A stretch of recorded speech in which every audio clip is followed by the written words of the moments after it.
अच्छो C inter C M inter वालों, आपके लिए अब सिर्फ शायद यही एक ऐसा टॉपिक बचा था जिससे आपके टोटल इनकम के हर क्वेश्चन को सॉल्व किया जा सकता है, that is deduction. Finance act 2025 ने डिडक्शन में बाकी टॉपिक्स के अंदर में तो अमेंडमेंट नहीं किया, लेकिन 80 CCD के अंदर में अमेंडमेंट किया है, 80 IAC के अंदर में अमेंडमेंट किया है। 80 CCD का जो अमेंडमेंट है इस चार्ट रिविजन के साथ मैं रेफर कर रहा हूँ, ये मैं अमेंडमेंट नोट से करने वाला हूँ। चार्ट के अंदर में वो अमेंडमेंट तब तक के नहीं आया था जब तक हमने ये चार्ट को प्रिंट किया था। तो हम यहाँ पे जो अमेंडमेंट नोट्स यूज कर रहे हैं, इसका लिंक आपको नीचे टेलीग्राम चैनल पे दिख जाएगा, तो वो आप देख लेना। एट द सेम टाइम मैंने एक पूरा का पूरा amendment video C inter C M inter के लिए अपलोड किया है for the purpose of your examination, तो उसको भी अच्छे से देख लेना। बाकी आपको पता है इस वीडियो के साथ क्या करना है, खुद तो देखना ही देखना है, अपने जितने दोस्त हैं उन सभी को फॉरवर्ड करना है अगर उन्हें जल्दी से इस डिडक्शंस को कंप्लीट करना है।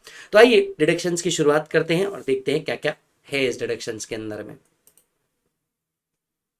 चलिए, तो सबसे पहले शुरुआत करते हैं कि भैया आपका जनरल रूल क्या है डिडक्शन को लेकर के। डिडक्शन से रिलेटेड सबसे पहला रूल, सबसे पहला सबसेक्शन ये आपसे कहता है कि आपकी ग्रॉस टोटल इनकम क्या होती है। Gross total income means income of all 5 head salary, HP, PGBP, capital gain and other sources without taking the deduction under chapter 6A but after doing clubbing and set of provision. Yes, so gross total income का यहाँ पे आपको meaning बताया है, which means the total income computed in according with the provision of this act without the deduction under chapter 6A and which implies that deduction under the respective chapter has been taken, clubbing provision is effected, set off has been made। आते हैं दूसरे subsection के ऊपर। दूसरा subsection आपसे क्या कहता है, ये है सबसे इंपॉर्टेंट सेक्शन जो कहता है आपका the deduction can not exceed gross total income. एक बात याद रखिए कि सारी कंडीशन सेटिस्फाई होने के बावजूद भी डिडक्शन ग्रॉस टोटल इनकम के ऊपर नहीं जा सकता। Yes, in any case exceed gross total income. Further एक और बात है यहाँ पे कि डिडक्शन कुछ इनकम से नहीं मिलता, जैसे कैपिटल गेन हेड से कोई डिडक्शन नहीं मिलता। तो आपका कैपिटल गेन का टाइप कुछ भी हो, चाहे वो लॉन्ग टर्म हो चाहे शॉर्ट टर्म हो, डिडक्शन नहीं मिलता, पॉइंट नंबर 1। पॉइंट नंबर 2, आपका स्पेसिफाइड बिजनेस इनकम जो सेक्शन 35AD वाला है, इसमें से आपको कोई डिडक्शन नहीं मिलता, यहां से भी आपको डिडक्शन नहीं मिलेगा। और तीसरा, the casual incomes and online winning, casual income and online winning से आपको इसमें से कोई डिडक्शन नहीं मिलता। तो 3 इनकम जो मेनली आपको याद रखनी है वो है, पहला कैपिटल गेन्स, दूसरा स्पेसिफाइड बिजनेस इनकम, तीसरा कैजुअल विनिंग्स। इनमें से आपको कोई चैप्टर 6 के डिडक्शन नहीं मिलते। यस मालिक, इनमें से कोई आपको डिडक्शन नहीं मिलते। फर्दर दो और है, एनआर प्रिजम्पटिव इनकम एंड जो एनआर के कुछ स्पेसिफिक प्रोविजन है। हालांकि ये आप एनआर टैक्सेशन के अंदर में टॉपिक पढ़ते हैं सीए फाइनल के अंदर में एंड सीएमए फाइनल के अंदर में। चलिए आगे बढ़ते हैं। If deduction is allowed to AOP BOI, अब सबसेक्शन 3 कहता है अगर एओपी बीओआई ने डिडक्शन ले लिया है तो मेंबर्स को इंडिविजुअली फिर वो डिडक्शन वापस से नहीं मिलेगा।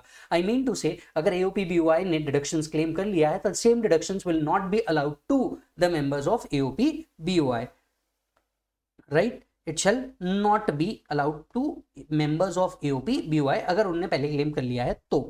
फिर आता है सबसेक्शन 4। हालांकि अगर आप सबसेक्शन 4 देखेंगे अब वो इतना रेलेवेंट नहीं बनता, बट हाँ फिर भी प्रैक्टिस में है। अब देखिए, एक डिडक्शन था चैप्टर 6 से पार्ट सी का, जहां पे 80 IA to 80 RRB के डिडक्शन कवर होते थे अगर प्रॉफिट एंड गेन्स किससे आते थे, उन बिजनेस एक्टिविटीज से आते थे। अब ये प्रोविजन कहता था कि अगर मान लीजिए आपने इस चैप्टर 6A में डिडक्शन लिया तो पूरे इनकम टैक्स में किसी भी प्रोविजन में आपको वो डिडक्शन फिर से मिलने वाले नहीं है। एंड सेकेंड पार्ट की ये जो डिडक्शन है ये कभी भी आपके उस रेलेवेंट पीजीबीपी के इनकम्स के ऊपर नहीं जा सकते। डन है मालिक। फिर आते हैं 80AC के ऊपर। अब ये 80AC क्या बोलता है, ध्यान से सुनिए। ये जो 80 IA to RRB वाले डिडक्शन है ना, ये तभी मिलेंगे जब आपने ITR टाइम पे भरा होगा, मतलब इनकम टैक्स रिटर्न आपने भरा होगा तो ही ये डिडक्शन आपको मिलेंगे, नहीं तो ये डिडक्शन आपको मिलने वाले नहीं है। तो no deduction will be allowed under section 80 IA to RRB if ITR is not filed on or before the due date which is mention under 139(1). अब यहां पे एक और बात समझने लायक हो जाती है। एक बात समझना, ये जो पूरा डिडक्शन का टॉपिक है ना दोस्त, ये पूरा डिडक्शन का टॉपिक एप्लीकेबल ही नहीं है अगर आप डिफॉल्ट स्कीम 115 BAC ले लेते हैं या फिर BAA BAB ले लेते हैं, तो ये प्रोविजंस एप्लीकेबल नहीं है। हालांकि कुछ ऐसे सेक्शन है जहां का आपको बेनिफिट दिया गया है, even though you are opting for 115 BAC और you are opting for 115 BAA BAB। ना वो कौन सा सेक्शन है, मेनली 80 CCD2, 80 LA, 80 JJAA और 80 CCH2। ये वो 4 ऐसे सेक्शन है जिसका बेनिफिट आपको मिल जाएगा इवन इफ आपने डिफॉल्ट स्कीम या ऑल्टरनेटिव टैक्स स्कीम्स ले रखी है इन case of company. Otherwise maximum of the deductions यहां से अलाउड नहीं है। यस, एक बार चेक कर लीजिए।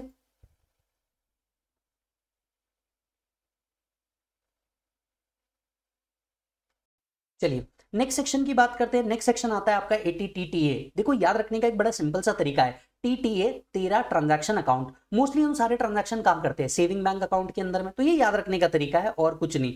आप यूज करना चाहते हैं यूज करिए, नहीं यूज करना चाहते परफेक्टली ऑल राइट। अगर ATTTA की बात करें तो तेरा ट्रांजैक्शन अकाउंट, अब ये इसको बेनिफिट दिया गया है, ये बेनिफिट दिया गया है सिर्फ इंडिविजुअल या HUF को other than senior citizen. He may be resident, he may be non resident, यानी याद रखें ये सेक्शन का बेनिफिट रेसिडेंट या नॉन रेसिडेंट दोनों को मिल रहा है। अब डिडक्शन किस बात पे मिल रहा है? ये जो डिडक्शन है ये एक इनकम बेस्ड डिडक्शन है। मतलब मान लीजिए आपको interest from saving bank account आया है तो आपको ये डिडक्शन मिलेगा। अब इसकी होलिस्टिक ट्रीटमेंट मैं आपको बता रहा हूं, इंटरलिंकिंग के साथ पढ़ा रहा हूं, मजा आ जाएगा। देखिए क्या होगा, आपको प्रॉफिट एंड लॉस अकाउंट दिया जाएगा और प्रॉफिट एंड लॉस अकाउंट के क्रेडिट साइड में ना आपको लिखा रहेगा इंटरेस्ट ऑन सेविंग अकाउंट आपको मिला है। अब इंटरेस्ट ऑन सेविंग अकाउंट अगर आपको पीजीबीपी के अंदर में दिख रहा है, प्रॉफिट एंड लॉस अकाउंट के अंदर में दिख रहा है, तो सबसे पहले पीजीबीपी में से आपको इसे क्या करना है, लेस करना है, क्योंकि ये इनकम आईएफओएस में टैक्सेबल है। आपको आईएफओएस में जाना है और जितना भी इंटरेस्ट आपको मिला है ये पूरा का पूरा interest from saving bank account आपको आईएफओएस में रख देना है। फिर जब आप अपनी टोटल इनकम निकालेंगे, टोटल इनकम में से डिडक्शन माइनस करते रहेंगे, तब आपको तीसरा ट्रीटमेंट करना है, डिडक्शन लेना है ATTTA का, और ये भी आप तब लेंगे when you are not opting for 115 BAC। I hope you are getting this. तो ये सेक्शन किसके लिए है? इंडिविजुअल या HUF के लिए है, जो रेसिडेंट भी चलेगा, नॉन रेसिडेंट भी चलेगा, सीनियर सिटीजन नहीं होना चाहिए। क्या होना चाहिए? He should have earn interest on saving account either from a bank or a cooperative society doing banking business or a post office. Then minimum of following, मतलब इन दोनों में से जो भी कम होगा उसका डिडक्शन मिल जाएगा। एक्चुअल इंटरेस्ट अर्न और 10,000, तो एक्चुअल इंटरेस्ट अर्न और 10,000 whichever is lower will be allowed as deduction. Check कर लीजिए। चलिए नेक्स्ट टॉपिक की बात करते हैं, ATTTB। अब ये ATTTA से सिमिलर है। आपको याद होगा ATTTA के अंदर में सीनियर सिटीजन्स के लिए वो बेनिफिट नहीं था। ये सेक्शन लाया है ATTTB only and only for individual who is resident and a senior citizen. तो यहाँ पे तीनों कंडीशन मेट होनी चाहिए, याद रखिएगा। पहला वो इंडिविजुअल होना चाहिए, दूसरा वो रेसिडेंट होना चाहिए, तीसरा वो सीनियर सिटीजन भी होना चाहिए। Now here senior citizen means 60 और अबव, ठीक है। तो 80 वालों के लिए भी ये बेनिफिट मिल जाएगा, पॉइंट नंबर 1, राइट। अब इनको क्या चाहिए? अब सोच के देख, मोस्टली जो सीनियर सिटीजन होते हैं क्या वो अपना पैसा सिर्फ सेविंग अकाउंट में रखते हैं? द आंसर इज नो, वो अपना पैसा FD में रखते हैं। तो उनके लिए कोई सेक्शन लाने की जरूरत थी? ये सेक्शन आ गया। तो इनको अगर इंटरेस्ट रिसीव हो रहा है, अगेन इनकम बेस्ड डिडक्शन है, पीजीबीपी से माइनस करना, आईएफओएस में टैक्सेबल करना और ATTTB का डिडक्शन ले लेना, ठीक है। 3 एडजस्टमेंट बिल्कुल दिमाग से याद रखना। सो इंटरेस्ट ऑन डिपॉजिट अगर ये इन्होंने अर्न किया है, चाहे वो बैंकिंग कंपनी से आ रहा हो, cooperative society engaged in banking business से आ रहा हो, या फिर पोस्ट ऑफिस से आ रहा हो, एक्चुअल इंटरेस्ट और 50,000 which ever is lower lower deduction मिलेगा। क्या बोला मैंने? एक्चुअल इंटरेस्ट और 50,000 which ever is lower lower deduction मिलेगा। चलिए अब इसी को इंटरलिंक करते हैं TDS के साथ। आप तो जानते हैं हमारा मंत्र सिंपल है, पढ़ो तो हद कर दो वरना प्रोग्राम रद्द कर दो। अब इसे TDS के साथ इंटरलिंक करते हैं। बैंक जब इंटरेस्ट दे रहा होगा, क्या बैंक की रिस्पॉन्सिबिलिटी है TDS डिडक्ट करने की? यस, बैंक की रिस्पॉन्सिबिलिटी है TDS डिडक्ट करने की, और बैंक TDS डिडक्ट करता है अंडर सेक्शन 194A। पर क्या आप जानते हैं 194A में जब बैंक TDS डिडक्ट करेगा तो उसकी लिमिट है 50,000। क्यों? क्योंकि डिडक्शन भी 50,000 तक का मिलता है। तो TDS कब डिडक्ट होगा? जब इंटरेस्ट 50,000 के ऊपर जा रहा होगा, तब बैंक TDS क्या करेगा? डिडक्ट करेगा। ये इंटरलिंकिंग आपको पसंद आई? वीडियो को लाइक करना बता देना, ठीक है। तो ये था ATTTB, एक बार रिवाइज करते हैं। इंडिविजुअल होना चाहिए, रेसिडेंट होना चाहिए, सीनियर सिटीजन होना चाहिए, इंटरेस्ट अर्न करना है कैसे? डिपॉजिट से। अब यहां पे एक बड़ा ट्विस्ट है, यहां डिपॉजिट लिखा है। बेटा जब हम डिपॉजिट की बात कर रहे हैं ना, तो डिपॉजिट का मतलब होता है saving account as well as FD। I hope you are understanding this. Unlike ATTTA जो सिर्फ सेविंग अकाउंट के इंटरेस्ट की बात कर रहा है, ATTTB सेविंग अकाउंट के इंटरेस्ट प्लस FD दोनों की बात करता है। क्लियर है? चलो चेक करो। चलिए नेक्स्ट सेक्शन की बात कर लेते हैं। Next section is ATGGB, ATGGC। अब ये दोनों सेक्शन क्या है? दोनों भी पॉलिटिकल कंट्रीब्यूशन से रिलेटेड बात करते हैं। वैसे ही इंटरलिंकिंग कराऊंगा जैसे हर बार करवाता हूं, ध्यान से सुनना। दो सेक्शन है, ATGGB is for Indian company and ATGGC is for any assessee other than Indian company. Clear है? ये अगर कंट्रीब्यूशन करते हैं पॉलिटिकल पार्टी या इलेक्टोरल ट्रस्ट को, तो डोनेशन देते हैं, एडवर्टीजमेंट करते हैं पॉलिटिकल पार्टी के केस में, या फिर पॉलिटिकल पार्टी को डोनेशन देते हैं, इलेक्टोरल ट्रस्ट को डोनेशन देते हैं। जितना भी दिया 100% allowed as deduction, provided it should not be paid in cash. ये कैश में पे नहीं होना चाहिए। बाकी जितना भी अमाउंट आप पे कर रहे हैं 100% अलाउड एज डिडक्शन। अब इसको पूछा कैसे जाएगा मैं आपको बताता हूं। सबसे पहले आपको PNL अकाउंट दिया जाएगा और PNL के डेबिट में एडवर्टीजमेंट एक्सपेंसेस होगा, और नीचे नोट्स लिखी होगी advertisement expenses include whatever is the amount paid to donation to political party. अब आपको करना क्या है, अब आपको यहाँ पे दो ट्रीटमेंट करने हैं मेजरली। पहला ट्रीटमेंट, आपको पीजीबीपी कंप्यूट करते वक्त उस पॉलिटिकल कंट्रीब्यूशन को ऐड बैक करना है, क्योंकि सेक्शन 37 ऑफ पीजीबीपी कहता है donation to political party is not allowed as deduction, specifically 37(2)(b). Clear है, आपको बोलता है पॉलिटिकल कंट्रीब्यूशन अलाउड नहीं है। तो पहला ट्रीटमेंट वो हुआ कि पीजीबीपी में ऐड बैक करना है। अब दूसरा आपको क्या करना है, दूसरा आपको ये करना है कि डिडक्शन में आना है, और डिडक्शन में 80 जीजीबी में डिडक्शन लेना है अगर एसएससी इंडियन कंपनी है, जीजीसी में लेना है अगर वो अदर देन इंडियन कंपनी है, तो इसका डिडक्शन आपको ले लेना है। एक बात याद रखना, ट्विस्ट याद रखना, it should not be paid in cash, तो कैश में पे नहीं होना चाहिए, ये बात आपने ख्याल रख लेना, बाकी सॉर्टेड है। क्लियर है, चेक करो। चलिए नेक्स्ट सेक्शन पे चलते हैं। नेक्स्ट सेक्शन आता है आपका 80U। यस, याद रखने का तरीका, यूनिकली एबल्ड। जनरली हम पर्सन विद डिसेबिलिटी को डिसेबल नहीं कहते, हम उसे यूनिकली एबल्ड कहते हैं, तो आप इसे ऐसे याद रख सकते हैं, यूनिकली एबल्ड। अब यूनिकली एबल्ड कौन हो सकता है, ऑब्वियस सी बात है कि इंडिविजुअल हो सकता है, क्योंकि कंपनी, एचयूएफ, फर्म, ये लोग यूनिकली एबल्ड नहीं हो सकते। सो बेनिफिट किसको मिला है, इंडिविजुअल को, that too he is resident. Yes, तो दो कंडीशन है, इंडिविजुअल होना चाहिए, रेसिडेंट होना चाहिए। अगर ये यूनिकली एबल्ड है और सर्टिफाइड है मेडिकल अथॉरिटी द्वारा, सर्टिफाइड है मेडिकल अथॉरिटी द्वारा, तो इनको एक स्टैंडर्ड डिडक्शन मिलता है। कितना स्टैंडर्ड डिडक्शन मिलता है, अगर ये नॉन सीवियर डिसेबिलिटी है तो 75,000, और सीवियर डिसेबिलिटी है तो 1,25,000। नॉन सीवियर डिसेबिलिटी 75,000 या सीवियर डिसेबिलिटी है तो 1,25,000 का डिडक्शन मिलता है। अब आप पूछेंगे सीवियर डिसेबिलिटी मतलब क्या होता है, सीवियर डिसेबिलिटी का मतलब होता है 80% या अबाव, इसको हम कहते हैं severe disability. Are you getting the point, right? So अगर एसएससी इंडिविजुअल है, रेसिडेंट है and is uniquely abled as certified by the medical authority, एक स्टैंडर्ड डिडक्शन मिलता है 75,000 का या 1,25,000 का। यस, अब इसके लिए आपको कोई स्पेसिफिक खर्चा करने की जरूरत नहीं है, ये डिडक्शन आपको मिल जाता है। ये डिसेबिलिटी जो है ये स्पेसिफिकली डिफाइंड है पर्सन विद डिसेबिलिटी एक्ट के अंदर में, ये सब आपको जानना जरूरी नहीं है। इतना याद रखिए, इंडिविजुअल होना चाहिए, रेसिडेंट होना चाहिए, 75,000 या 1,25,000 का आपको क्या मिलेगा सर, डिडक्शन मिलेगा। Getting the point, check it. चलिए नेक्स्ट सेक्शन के ऊपर चलते हैं। नेक्स्ट सेक्शन आता है आपका 80DD। अब 80DD हम इसे कैसे याद रख सकते हैं, डिसेबल डिपेंडेंट। मान लीजिए एसएससी की जगह अगर उसका कोई डिसेबल डिपेंडेंट है, मतलब डिपेंडेंट है हु इज डिसेबल, तो वो इस सेक्शन का डिडक्शन ले सकता है। बेनिफिट किसको मिलेगा, इंडिविजुअल या एचयूएफ को मिल सकता है अगर वो रेसिडेंट है। तो होना क्या चाहिए, डिसेबल के ऊपर कोई खर्चा, या तो आपने उनके मेडिकल ट्रीटमेंट के ऊपर कोई खर्चा किया है including nursing training, rehabilitation etcetera, या फिर आपने कोई स्कीम के अंदर में डिपॉजिट किया है तो आपको डिडक्शन मिल सकता है। तो क्या करना है, इंडिविजुअल या एचयूएफ ने किसी डिसेबल पे खर्चा करना है, या तो उसके मेडिकल ट्रीटमेंट के लिए या तो फिर डिपॉजिट करना है अप्रूव्ड स्कीम के अंदर में उनके नाम से। अगर ऐसा होता है तो आपको डिडक्शन मिलेगा। डिडक्शन कितना मिलेगा, नॉन सीवियर डिसेबिलिटी है तो 75,000, और अगर उस डिपेंडेंट की डिसेबिलिटी सीवियर है तो 1,25,000 का। सीवियर डिसेबिलिटी अभी अभी हम लोगों ने डिस्कस किया था 80% और अबाव। अब यहां पे एक बड़ा जबरदस्त ट्विस्ट है जो इंस्टीट्यूट आपको हमेशा देता है पर बुलाती है मगर जाने का नहीं। अब सुनो क्या होता है, देखो इंस्टीट्यूट क्या बताएगी कि लेट्स से एसएससी है, एसएससी की कोई वाइफ है, लेट्स से वो डिसेबल है, उसके लिए 20,000 का खर्चा किया है। अब यहां बच्चा क्या गलती कर देता है, 20,000 का खर्चा किया है, उसको ये तो याद रहता है कि हाँ यार डिसेबल डिपेंडेंट नाम का एक सेक्शन है तो हमने 20,000 का डिडक्शन ले लेना चाहिए। यही तुम फंस जाओगे बेटा, वो बुला रही है तुमको और यही फंस जाओगे, जाना नहीं। अब यहां पे करना क्या है, करना ये है आपको कि आपको पूरा 75,000 का डिडक्शन लेना है। सर 75,000 का, हाँ पूरा 75,000 का, क्योंकि यहां पे सेक्शन ये नहीं कहता एक्चुअल और 75 व्हिचएवर इज लोअर। सेक्शन कहता है अगर आपने उनके लिए खर्चा किया, मान लो 20,000 रुपए भी खर्चा किया, पूरा 75,000 का डिडक्शन मिलेगा। सीवियर डिसेबिलिटी है तो पूरा 1,25,000 का डिडक्शन मिलेगा। समझ में आ रही है बात? तो इंस्टीट्यूट इस तरह से जरूर फंसाता है, पर वो कहते हैं ना आप मेरे साथ है तो आपको फंसना नहीं है, राइट? तो 75,000 या 1,25,000 का आपको डिडक्शन दे देना है। तो आपको करना क्या है, दो ही चीजें, या तो उनके लिए आपको एक्चुअली कुछ खर्चा करना है या तो उनके नाम से कोई डिपॉजिट करना है। दोनों में से एक चीज होनी चाहिए या दोनों भी होनी चाहिए। सर मान के चलिए मैंने 20,000 मेडिकल एक्सपेंसेस कर लिया, 20,000 डिपॉजिट कर दिया, अब बताइए क्या मुझे डिडक्शन मिल जाएगा? जी हाँ, डिडक्शन मिल जाएगा 75,000 का। यस, अच्छा अब सर मैंने क्या किया, 50,000 रुपए मेडिकल एक्सपेंसेस किए, 50,000 रुपए डिपॉजिट किए, टोटल 1 लाख रुपीस खर्चा किया, अब डिडक्शन कितना मिलेगा? 75,000 का। आप ज्यादा करो कम करो, deduction is restricted 75,000। Severe disability होगी तो 1,25,000। सर प्रॉब्लम बताया ही नहीं है डिसेबिलिटी सीवियर है नॉन सीवियर है for the purpose of section 80 और 80DD। अब हम क्या करें, क्यों इतने बुरे बन रहे हो? नॉन सीवियर डिसेबिलिटी मान के चलो, सीवियर डिसेबिलिटी होगी प्रॉब्लम क्लियर कट लिख के देगा, तब तक नॉन सीवियर मान करके जिंदगी में आगे बढ़ते रहना, रुकना नहीं है हमें किसी भी हाल में जीवन के अंदर में। यस, अच्छा ये जो डिपॉजिट अंडर द स्कीम है ना, इसका डिडक्शन आपको तब भी मिल सकता है जब फॉलोइंग कंडीशन सेटिस्फाई होती है. So deduction shall be allowed in subsection 2 only if the following condition are satisfied.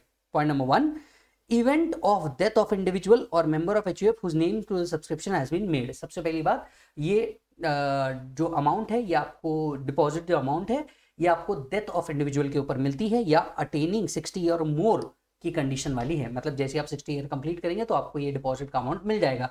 ऐसी कोई स्कीम होनी चाहिए तो ही आपको क्या मिलेगा, बेनिफिट मिलेगा.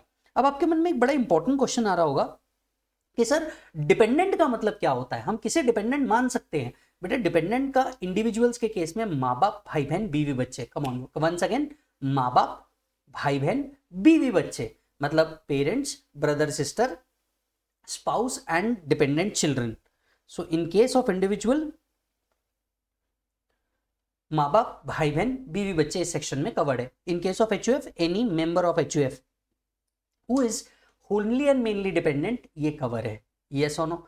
तो चलिए रिकॉल करते हैं इस सेक्शन को. सेक्शन क्या है मैंने ऑलरेडी मार्क करके दिया है, इंपॉर्टेंट है. एसएससी कौन होना चाहिए, इंडिविजुअल या एचयूएफ होना चाहिए. मेडिकल ट्रीटमेंट करना है या डिपॉजिट करना है अप्रूव्ड स्कीम के अंदर में. ये थर्ड वाला आप नहीं भी याद रखोगे तो भी चलेगा, they don't ask you even otherwise. तो मेडिकल एक्सपेंसेस या डिपॉजिट या बोथ आपको करना है. आपको डिडक्शन कितना मिलेगा, 75,000 या 1,25,000 का. डिपेंडेंट का मतलब यहाँ पे क्लियर दिया है. सर बताइए, वाइफ के सिस्टर के लिए आपने खर्चा किया, मेरी साली के लिए आपने खर्चा किया, क्या कोई डिडक्शन मिलेगा? Answer is no. हाँ, अगर खर्चा आपकी वाइफ कर दे तो वाइफ को मिलेगा, आपको कोई डिडक्शन नहीं मिलने वाला. यस, चेक कीजिए सेक्शन को. चलिए नेक्स्ट सेक्शन पे चलते हैं. नेक्स्ट सेक्शन आता है आपका 80D. बड़ा इंपॉर्टेंट है, महत्वपूर्ण है और हमने यहाँ पे ऑलरेडी बता दिया है इंपॉर्टेंट है. चार्ट की सबसे अच्छी बात यही है कि मैंने आपको जगह जगह पे ये बताया है कौन सा इंपॉर्टेंट है, कौन सा इंपॉर्टेंट नहीं है. ठीक है, तो चलिए वापस से आपको बता दूं. कुछ लोग कमेंट में पूछ रहे हैं सर चार्ट कहाँ से मिलेगा. तो बेटा चार्ट आपको ekatwamacademy.com से मिलेगा. वहां जाना, आपके बुक सेक्शन होगा, उसमें जाना, CA/CM अकॉर्डिंगली सिलेक्ट कर लेना और चार्ट अपना मंगा लेना. 7 दिन के अंदर में डिलीवर हो जाएगा. चलते हैं आगे. 80D मेडिकल इंश्योरेंस की बात चल रही है. ऐसा सेक्शन जो डिडक्शन पूछे तो ये सेक्शन आना ही आना है. मेनली ये सेक्शन किसके लिए है, इंडिविजुअल एचयूएफ के लिए है. आप रेसिडेंट भी हो सकते हैं, नॉन रेसिडेंट भी हो सकते हैं.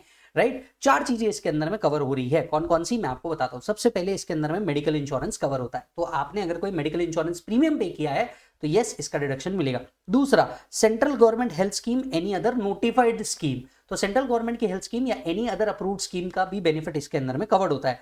तीसरा, इसमें कवर होता है expenses of preventive health checkup. तो जो प्रिवेंटिव हेल्थ चेकअप आप करा रहे हैं इसका भी डिडक्शन कवर होता है. And expenses for senior citizen. तो अगर आप सीनियर सिटीजन के ऊपर कोई खर्चा करते हैं, मेडिकल एक्सपेंसेस इनकर करते हैं, तो आपको क्या मिलेगा, डिडक्शन मिल जाएगा. तो 4 चीजों का यहाँ पे डिडक्शन मिल रहा है. Come again. पहला मेडिकल इंश्योरेंस, दूसरा प्रिवेंटिव हेल्थ चेकअप, तीसरा central government health scheme any other approved scheme, चौथा मिल रहा है मेडिकल एक्सपेंसेस का आपको डिडक्शन. यस, अच्छा जी. आपने किसके लिए पे करना है, यस किसके लिए ये पे खर्चा होना चाहिए. ये खर्चा आपके नाम से हो सकता है, स्पाउस के नाम से हो सकता है, पेरेंट्स के नाम से हो सकता है एंड डिपेंडेंट चिल्ड्रन. अब यहाँ पे एक ट्विस्ट है जो इंस्टीट्यूट हमेशा करता है, मैं आपको ट्विस्ट समझा देता हूं क्या है. आप स्पाउस और पेरेंट्स, डिपेंडेंट इंडिपेंडेंट कुछ भी चलेंगे, पर जो चाइल्ड होना चाहिए that must be dependent. The child must be dependent. Parent, spouse, individual can be dependent, can not be dependent. ये हुआ पहला पॉइंट जो आपको याद रखना है. तो चाइल्ड का यहाँ पे डिपेंडेंट होना बहुत जरूरी है. दूसरा ट्विस्ट जो इंस्टीट्यूट देगा, ब्रदर एंड सिस्टर कवर नहीं है. अनलाइक इन 80DD जहां पे ब्रदर एंड सिस्टर कवर है, 80D के अंदर में ब्रदर एंड सिस्टर कवर नहीं है. तो individual, spouse, parents, dependent children cover है. अच्छा, 4 चीजों का रिडक्शन मिल रहा था. Medical insurance, central government health scheme, expenses on preventive health checkup and expenses on senior citizen, medical expenses on senior citizen. अब इस सेक्शन में एक अच्छी कंडीशन है जिसपे इंस्टीट्यूट घुमाता है. कंडीशन ये है, प्रिवेंटिव हेल्थ चेकअप को छोड़ के बाकी सारे पेमेंट उस मोड में करने हैं जो अदर देन कैश है. मतलब the payment has to be made by any mode other than cash, हर एक केस में. लेकिन प्रिवेंटिव हेल्थ चेकअप का जो पेमेंट है वो इंक्लूडिंग कैश हो सकता है. तो प्रिवेंटिव हेल्थ चेकअप का जो पेमेंट है ये कैश या नॉन कैश दोनों हो सकता है. बाकी सारे केस में आपको उन्हीं मोड में करने होंगे जो अदर देन कैश होंगे. मतलब कौन कौन से हो गए, debit card, credit card, beam पे, यूपीआई, एनईएफटी, आरटीजीएस, आईएमपीएस, इनमें से कोई भी मोड सिलेक्ट कर लो चलेगा, कैश नहीं देना है. यस, अच्छा जी. अब एक बार इसे चेक कीजिए. डन. अब आते हैं हम लोग अमाउंट ऑफ डिडक्शन कितना होगा, कितना डिडक्शन इसके ऊपर आपको मिलने वाला है. अब देख दोस्त, देखो डिडक्शन कितना मिलेगा भाई, तेरे को पता है तेरा, that is individual plus spouse plus dependent children, individual plus spouse plus dependent children, तीनों का मिला के एक्चुअल अमाउंट पेड और 25,000 विच एवर इज लोअर। क्या बोला हमने? एक्चुअल और 25,000 विच एवर इज लोअर का आपको क्या मिलेगा? डिडक्शन मिलेगा। किसका? आपका प्लस स्पाउस का प्लस डिपेंडेंट चिल्ड्रन का मिला के एक्चुअल और 25 which ever is lower. Parents का अलग से लिमिट है एक्चुअल और 25 विच एवर इज लोअर। तो पेरेंट्स की जो लिमिट है ये बिल्कुल अलग है, पेरेंट्स के लिए भी लिमिट है एक्चुअल और 25 विच एवर इज लोअर। मतलब अगर मैं ध्यान से बात करूं तो इन टोटल कितना मिल जाता है? 50,000 का मिल जाता है। लेट्स से मेरा प्लस वाइफ का प्लस बच्चे का 25,000, पेरेंट्स का 25,000 अलग से माता पिता मिला के, ठीक है। तो ये हो गया टोटल लिमिट कितनी बेटा? 50,000, 25 प्लस 25। अब यहाँ पे HUF की भी ओवरऑल लिमिट कितनी है? एक्चुअल और 25 विच एवर इज लोअर। अब आते हैं नेक्स्ट पॉइंट पे, अगर इनमें से कोई भी सीनियर सिटीजन हो जाता है, दैट इज पेरेंट्स, आप, स्पाउस, कोई भी सीनियर सिटीजन हो जाता है, तो ऐसे केस के अंदर में जो 25,000 की लिमिट है ये 50,000 हो जाती है। तो let us understand a scenario, मेरा प्लस वाइफ का प्लस डिपेंडेंट बच्चे का मिला के एक्चुअल और 25 which ever is lower, clear है। पेरेंट्स का एक्चुअल और 25 which ever is lower. Suppose करते हैं one of the parent is senior citizen, तो क्या हो जाएगा? एक्चुअल और 50 which ever is lower, which means मेरा 25 प्लस पेरेंट्स का 50, ओवरऑल लिमिट ऑफ 50 की जगह 75 हो गई। I hope you are understanding this, yes. अब आते हैं तीसरे पार्ट पे, अज्यूम कर लेते हैं असेसी भी सीनियर सिटीजन और उसके पेरेंट भी सीनियर सिटीजन। अब लिमिट कितनी हो गई? खुद की लिमिट 25 से 50 पे शिफ्ट हो जाएगी, पेरेंट्स की लिमिट तो 50 थी ही, यानी ओवरऑल लिमिट बन जाएगी कितनी? 1 लाख। यानी depending upon the circumstances given in the problem, you have to take the maximum limit either 50 or 75 or 1 lakh as the case may be. Actual or maximum limit whichever is lower का आपको क्या मिलना है? Deduction मिलना है। Actual or maximum limit कितनी है? 3, 50, 75, 1 lakh as the case may be. I hope you are understanding this. So where the premium is paid for senior citizen, then deduction aggregate premium paid और 50,000 whichever is lower का आपको क्या मिल जाएगा? Deduction मिल जाएगा। Clear है? So in a nutshell an individual tax payer can claim deduction up to 1 lakh. ये कब होगा? जब असेसी भी सीनियर सिटीजन और पेरेंट्स भी कौन हो बेटा? सीनियर सिटीजन हो, तो आपको मिल जाएगा। अब एक और सवाल उठता है, देखिए कई बार ऐसी पॉलिसी होती है जहां पे सिंगल प्रीमियम और मल्टीपल ईयर्स कवर होते हैं, मतलब सिंगल प्रीमियम आप पे करेंगे और इसमें मल्टीपल ईयर्स कवर हो जाएंगे, तो डिडक्शन जो होगा वो लेट्स से एक प्रीमियम आपने पे किया 3 साल का एक साथ, आपको डिस्काउंट मिल रहा था 3 साल का एक साथ आपने पे कर दिया। अब जो डिडक्शन है वो आपको एक ही साल में मिल जाएगा, ये इसे अपोर्शन करना पड़ेगा 3 इयर्स में। लॉ कहता है इसे अपोर्शन करना पड़ेगा इन 3 इयर्स में। So in case of a single premium health insurance policy which cover more than 1 year, deduction shall be allowed on a proportionate basis. Deduction shall be allowed on a proportionate basis. अब यहाँ पे एक और चीज पूछी जाती है जो मैं आपसे डिस्कस कर रहा हूँ, preventive health checkup is covered with in the overall limit. Yes और नो, 25,000 या 50,000 की लिमिट में कवर है, लेकिन क्या आप जानते हैं प्रिवेंटिव हेल्थ चेकअप को एक इंडिविजुअल लिमिट भी है विच is covered in the overall limit. Preventive health checkup की लिमिट कितनी है? कोई कमेंट करके जरूर से जल्दी से बताए, नहीं तो मैं तो बता ही रहा हूं। प्रिवेंटिव हेल्थ चेकअप जो है वो मैक्सिमम कितने तक के अलाउड है? 5,000 रुपीज तक अलाउड है। तो मैक्सिमम प्रिवेंटिव हेल्थ चेकअप की जो लिमिट है वो 5,000 है फॉर ऑल पेरेंट्स, मेरा, स्पाउस का, बच्चे का, सबका मिला के 5,000 which is covered in the overall limit of 25,000 और 50,000 और 1 lakh. Are you getting the point? Yes. अच्छा, इस सेक्शन में डिडक्शन लेने के लिए एक बड़ी इंपॉर्टेंट कंडीशन है that payment must be made out of income chargeable to tax. मतलब एग्जम्प्ट इनकम से आप इस सेक्शन का डिडक्शन नहीं ले सकते। ये बात हम सभी जानते हैं। 115 BAC अगर ऑप्ट करेंगे तो इस सेक्शन का बेनिफिट मिलने वाला नहीं है। यस और नो? अच्छा, अब देखिए क्या होता है, ये जो बहुत सुपर सीनियर सिटीजन होते हैं ना, लेट्स से 80 और अबव, इनको मेडिकल इंश्योरेंस नहीं मिलता। तो अगर आपने इनके लिए प्रिवेंटिव हेल्थ चेकअप का भी एक्सपेंसेस इनकर किया है तो आप इसका डिडक्शन ले सकते हैं एक्चुअल और 50,000 विच एवर इज लोअर का। यस और नो? ये भी डिडक्शन ले सकते हैं। एक नोटिफिकेशन आया था, नोटिफिकेशन नंबर 9 2018, जो कहता था अगर आप health scheme of atomic energy, department of atomic energy के भी हेल्थ स्कीम में अगर कंट्रीब्यूट करते हैं तो यस आपको 80D का डिडक्शन मिल जाएगा। क्लियर है? एक बार चेक कर लीजिए। यस सर, नेक्स्ट सेक्शन आता है आपका ATCCH। ATCCH के अंदर में 2 पार्ट है, ATCCH1 जिसका डिडक्शन सिर्फ ओल्ड स्कीम में मिलता है और ATCCH2 जिसका deduction old plus new scheme दोनों में मिल जाता है। ATCCH1 own contribution to Agniveer Agnipath corpus fund के अंदर में डिडक्शन बोलता है। सो अगर मान के चलिए विजय ने क्या किया है, अग्निवीर अग्निपथ कॉर्पस फंड के अंदर में पैसा डाला है और जितना भी पैसा आपने डाला है 100% अलाउड एज डिडक्शन। सो याद रखिए एसएससी कौन होना चाहिए, इंडिविजुअल जिन्होंने क्या किया है, अग्निवीर अग्निपथ कॉर्पस फंड के अंदर में पैसा डाला है तो 100% डिडक्शन मिल जाएगा। लेकिन आपको याद रखना होगा कि आप ओल्ड स्कीम में होने चाहिए। अब आते हैं सबसेक्शन 2 के ऊपर। सबसेक्शन 2 के अंदर में जो एम्प्लॉयर एम्प्लॉय के बिहाफ पे, दैट इज सेंट्रल गवर्नमेंट अपने लोगों के बिहाफ पे कंट्रीब्यूट करता है under the Agniveer corpus fund, तो सबसे पहले अगर ये सैलरी के माध्यम से आया है तो आपको सबसे पहले क्या करना होगा, सैलरी में टैक्स करना होगा। और एम्प्लॉयर ने जो कंट्रीब्यूट किया है इसका डिडक्शन 80CCH2 में मिल जाएगा, चाहे आप ओल्ड स्कीम में हो चाहे आप न्यू स्कीम में हो। जितना सरकार ने कंट्रीब्यूट किया है, सेंट्रल गवर्नमेंट ने कंट्रीब्यूट किया है, उतना पूरा डिडक्शन आपको मिल जाएगा, चाहे आप ओल्ड स्कीम में हो या न्यू स्कीम में। याद रखना, पहले सैलरी के अंदर में ऐड करना और फिर आपको क्या लेना है, उसका deduction. So come on, 80CCH के दो पार्ट, 80CCH1 ओन कंट्रीब्यूशन का डिडक्शन मिलेगा 100%, that too in old scheme. 80CCH2 central government contribution का डिडक्शन मिलेगा under the old and the new scheme. पहले सैलरी में ऐड करना है, फिर आपको क्या लेने हैं, डिडक्शन लेने हैं। डिडक्शन कितना, जितना कंट्रीब्यूशन हो रहा है उतना। चेक कर लीजिए।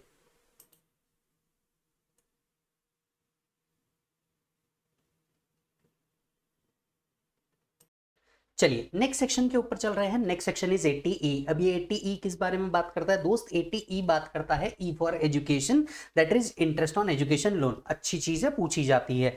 अगर एसएससी इंडिविजुअल है, रेसिडेंट या नॉन रेसिडेंट दोनों चलेगा, और वो इंटरेस्ट दे रहा है ऑन एजुकेशन लोन, वो इंटरेस्ट दे रहा है on education loan out of income chargeable to tax, exempt income से नहीं देना, out of income chargeable to tax. अगर वो क्या दे रहा है, इंटरेस्ट पे कर रहा है ऑन एजुकेशन लोन, तो ये जो इंटरेस्ट है इसका 100% डिडक्शन मिल जाएगा। 100% डिडक्शन मिल जाएगा, जितना भी इंटरेस्ट आप पे कर रहे हैं उसका। कितने ईयर्स तक के मिलेगा, 8 years in total, starting from the year of repayment. तो आपको जिस साल से आपने पे करना चालू किया प्लस 7 ईयर्स का आपको बेनिफिट मिलता है। इन टोटल 8 ईयर्स का आपको बेनिफिट मिलता है। अच्छा जी, कुछ और बातें कर लेते हैं। ये लोन किसके एजुकेशन के लिए होना चाहिए सर, स्पाउस का भी चलेगा, बच्चे का भी चलेगा, रादर आप किसी के गार्डियन हैं तो उसका भी चलेगा। तो स्पाउस का एजुकेशन, खुद का एजुकेशन, बच्चे का एजुकेशन, रादर आप किसी के गार्डियन हैं उसका एजुकेशन भी चल जाएगा। याद जो रखना है, लोन फाइनेंशियल इंस्टीट्यूशन से ही लेना होगा, किसी रिलेटिव से लेकर के उसको इंटरेस्ट दे रहे हो इसका कोई डिडक्शन मिलने वाला नहीं है। ग्रेजुएट, पोस्ट ग्रेजुएट्स दोनों इसके अंदर में कवर होते हैं। Actual interest paid is allowed as deduction, तो एक्चुअल इंटरेस्ट जितना भी आपने पे किया पूरा डिडक्शन मिल जाएगा, प्रिंसिपल का कोई डिडक्शन नहीं मिलने वाला। यस और नो। तो एसएससी कौन होना चाहिए, SSC should be individual, resident non resident दोनों भी चलेगा। इंटरेस्ट ऑन एजुकेशन लोन पे कर रहा है, 100% allowed as deduction. 8 assessment years के लिए बेनिफिट मिलेगा। खुद का चलेगा, स्पाउस का चलेगा, बच्चे का चलेगा, रादर आप किसी के गार्डियन है उसका भी एजुकेशन का बेनिफिट आपको मिल जाएगा। Check this section ASAP। Next section आता है बेटा आपका 80GGA। ये 80GGA को कैसे याद रखा जा सकता है, ग्रामीण एडवांसमेंट। वेल आपको पता है, अगर आप PGBP इनकम है आपकी, तो इस सेक्शन का डिडक्शन आपको मिल जाएगा 35CCA के अंदर में। तो अगर आपकी PGBP इनकम है तो सेम चीज का डिडक्शन आपको 35CCA के अंदर में मिलेगा। इस सेक्शन का बेनिफिट आपको तभी मिलेगा जब आप 35CCA का क्लेम नहीं ले रहे हैं। तो अगर आप 35CCA का क्लेम नहीं ले रहे हैं तो आपको 80GGAA का डिडक्शन मिल जाएगा। वेरिन आपको कितना डिडक्शन मिलेगा सर, 100% डिडक्शन मिल जाएगा कोई भी डोनेशन का जो आप साइंटिफिक रिसर्च या रूरल डेवलपमेंट के लिए कर रहे हैं। तो अगर आप साइंटिफिक रिसर्च या रूरल डेवलपमेंट के लिए कोई डोनेशन देते हैं, 100% अलाउड एज डिडक्शन, प्रोवाइडेड आपने 35CCA में ये क्लेम नहीं किया होना चाहिए। चेक कर लीजिए। नेक्स्ट सेक्शन पे आते हैं sir. Next section is 80GG। याद रखने का तरीका, जहां मैं घर घर के लिए, अगर आप घर का रेंट पे कर रहे हैं तो डिडक्शन मिलेगा। सबसे पहले एसएससी कौन होना चाहिए, इंडिविजुअल, रेसिडेंट नॉन रेसिडेंट दोनों चल जाएगा। आपको HRA रिसीव नहीं होना चाहिए और आपका घर नहीं होना चाहिए जहां पे आप एम्प्लॉयमेंट कर रहे हैं वहां पे। एक आपको फॉर्म ऑफ डिक्लेरेशन देना पड़ता है 10BA के अंदर में, और एसएससी ने सेल्फ ऑक्यूपाइड प्रॉपर्टी का बेनिफिट क्लेम नहीं किया होना चाहिए। तो चार कंडीशन वापस याद कर लो। पहले HRA रिसीव नहीं होना चाहिए, SOP का बेनिफिट नहीं लेना है, जहां एम्प्लॉयमेंट है वहां घर नहीं होना चाहिए, एंड आपने एक डिक्लेरेशन दे देना है। तो आपको कितना डिडक्शन मिलेगा, 5000 per month, 25% of adjusted total income, rent paid -10% of adjusted total income. इन तीनों में से जो भी लोअर रहेगा उसका डिडक्शन मिल जाएगा। Adjusted total income I am sure आप निकालना जानते हैं, कैसे निकालेंगे। ग्रॉस टोटल इनकम में से कैपिटल गेन की पूरी इनकम माइनस कर देंगे, लॉन्ग टर्म हो या शॉर्ट टर्म। कैपिटल गेन हटा दीजिए, चैप्टर 6 के डिडक्शन हटा दीजिए जो आपने क्लेम किए हैं, जो आएगा वो बनेगा आपका एडजस्टेड टोटल इनकम। चेक कर लीजिए, एग्जाम पॉइंट ऑफ व्यू से ATGG इतना रेलेवेंट नहीं बनता, चेक कर लो।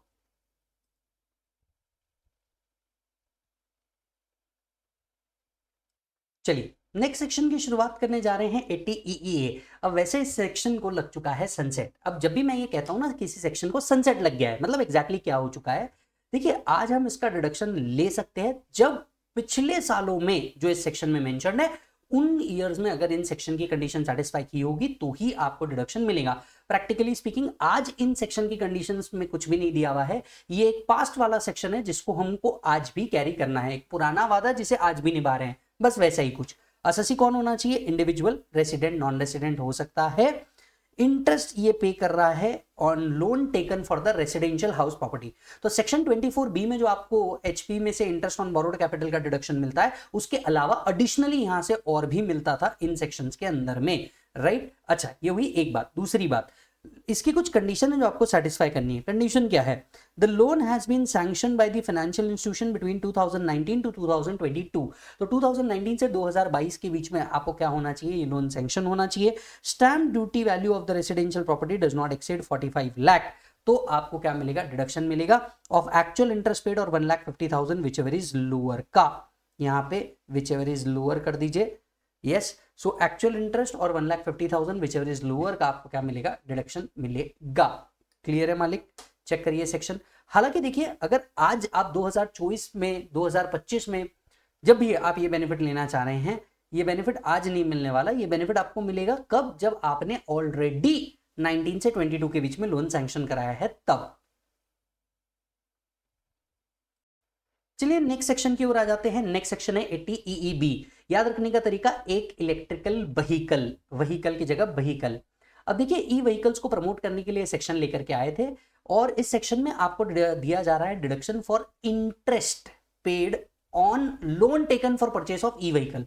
मतलब आपने ई व्हीकल लिया है, वो ई व्हीकल लोन पे लिया है, उस लोन पे इंटरेस्ट पे किया है, तो आपको डिडक्शन मिलेगा। अच्छा डिडक्शन भी कब मिलेगा, जब आपने लोन 2019 से 23 के बीच में लिया होगा, राइट। यानी 2024 में अगर आप कोई ले रहे हैं तो बेनिफिट नहीं है, पर हाँ 2023 तक के आपने लोन लिया है तो आपको बेनिफिट मिल जाएगा।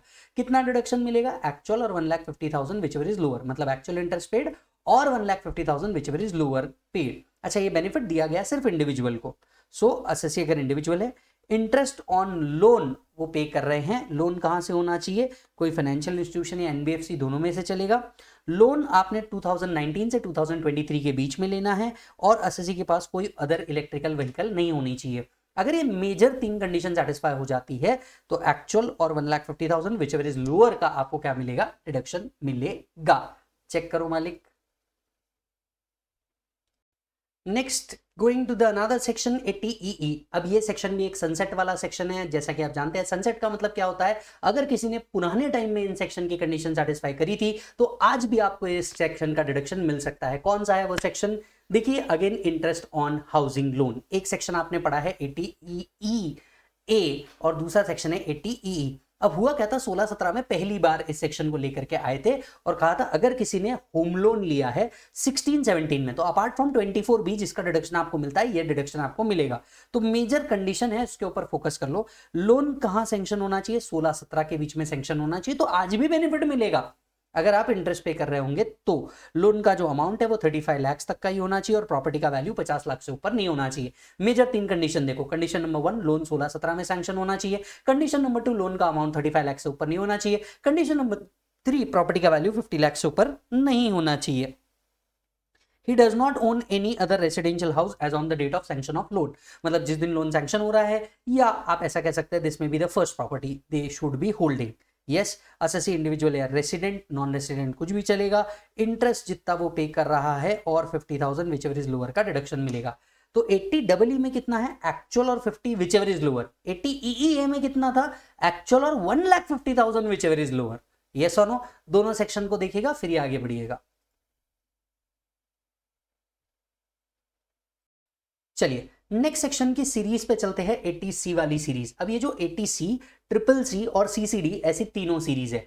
ये जो 80C का सेक्शन दिखेगा इसके नीचे बहुत बड़ी क्वालिफाइंग इन्वेस्टमेंट है, लेकिन इस बड़ी लिस्ट में से आपको क्या क्या याद रखना है मैं आपको क्लियरली बता दूंगा, उतना याद रख लेना, उसके बाहर कुछ नहीं पूछने वाला। क्लियर है? अगर आपने मेरा रेगुलर क्लास या फास्ट ट्रैक क्लास किया है तो आपके पास ये लिस्ट ऑलरेडी बनी पड़ी है, आपने दिमाग नहीं लगाना, वो लिस्ट सीधे जाके पढ़ लेना। क्लियर है मालिक? अब आते हैं 80C के ऊपर, that is deduction with respect to various investments. 80C, triple C, CCD कभी भी एक साथ पढ़े, आपको ज्यादा बेनिफिट देगा, मैं भी इसे एक साथ ही ले रहा हूं। एसएससी कौन होना चाहिए? एसएससी होना चाहिए individual HUF irrespective of residential status, मतलब रेसिडेंट भी हो सकता है, नॉन रेसिडेंट भी हो सकता है। इसने क्या करना है? इन्वेस्टमेंट करनी है इन द स्पेसिफाइड लिस्ट। तो यहाँ पे एक बहुत बड़ी स्पेसिफाइड लिस्ट है, उनमें से इन्वेस्टमेंट करनी है। डिडक्शन कितना मिलेगा? इंडिपेंडेंटली 80C में 1,50,000 और actual whichever lower lower deduction मिलता है। 80C plus triple C plus CCD तीनों में मिलाकर के भी जो डिडक्शन मिलता है वो मिलता है 1,50,000 का। So maximum deduction along with word है, मतलब 80C, ट्रिपल सी और CCD ऐसा तीनों। और यहाँ पे CCD कौन सा है वो मैं आगे डिस्कस करूंगा। तो 80C plus triple C plus CCD तीनों का मिला के मैक्सिमम डिडक्शन कितना मिलेगा? 1,50,000 तक का डिडक्शन मिलेगा, ऐसा कहता है 80CCE। अच्छा जी, अब यहां पे जो पेमेंट है did not necessarily be made out of income chargeable to tax, मतलब एग्जम्प्ट इनकम से भी अगर आपने ये इन्वेस्टमेंट कर दिया तो आपको डिडक्शन मिल जाएगा, बिल्कुल कोई तकलीफ नहीं है। यस, अच्छा याद रखिए इन सेक्शन में डिडक्शन अगर लेना है तो आपको एक्चुअल पेमेंट करना होगा, अक्रूवल बेसिस पे आपको कोई डिडक्शन मिलने वाला नहीं है। अब यहाँ पे इस सेक्शन के नीचे एक बहुत बड़ी लिस्ट दी है, बराबर है। इस लिस्ट को अगर आप ध्यान से पढ़ेंगे इसमें से क्या क्या इंपॉर्टेंट है मैं आपको पहले भी बता देता हूं। एक LIC इंपॉर्टेंट है, NSC, NSS, Tier 2 pension scheme, 5-year time deposit, principle of housing loan, stamp duty payment, 5-year deposits, इतनी चीजें इंपॉर्टेंट है। वापस से एक बार बता रहा हूं, प्लीज ध्यान से सुनना। पहला मतलब अगर मैं इंपॉर्टेंट की बात करूं, क्या क्या इंपॉर्टेंट है? पहला LIC वाला इंपॉर्टेंट है, राइट। दूसरा अगर मैं बात करूं repayment of housing loan important है। तीसरा अगर मैं आपसे बात करूं NSC, NSS ये पूछा जाता है। इसके बाद में आपका PPF पूछा जाता है, कॉन्ट्रीब्यूशन टू प्रोविडेंट फंड्स आपसे पूछे जाते हैं।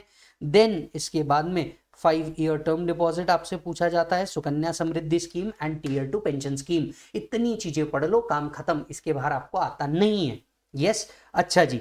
अब LIC में यहां पे लिमिट है जिसको आपने बहुत बहुत बहुत अच्छे से याद रखना है, क्योंकि ये IFOS में भी रिपीट होती है। अब ध्यान से सुनना LIC की लिमिट क्या है। देखिए LIC का जो डिडक्शन है विच is covered in the overall limit of 1,50,000, right. 80C में डिडक्शन कितना है? एक्चुअल और 1,50,000 विच एवर इज लोअर। अब इस 1,50,000 में भी LIC के लिए एक इंडिपेंडेंट लिमिट है। अब LIC की लिमिट क्या है? LIC की जो लिमिट है ये बेटा डिपेंड करती है पॉलिसी इशू डेट पे। चलो बोलो किस पे? पॉलिसी इशू डेट के ऊपर ये डिपेंड करती है। अब आते हैं पॉलिसी इशू डेट कब होनी चाहिए। अगर आपकी पॉलिसी इशू डेट 2012 के पहले की है तो 20% ऑफ सम अश्योर्ड तक के अलाउड है। 2012 से 2013 तक के है तो 10% ऑफ सम अश्योर्ड तक के अलाउड है।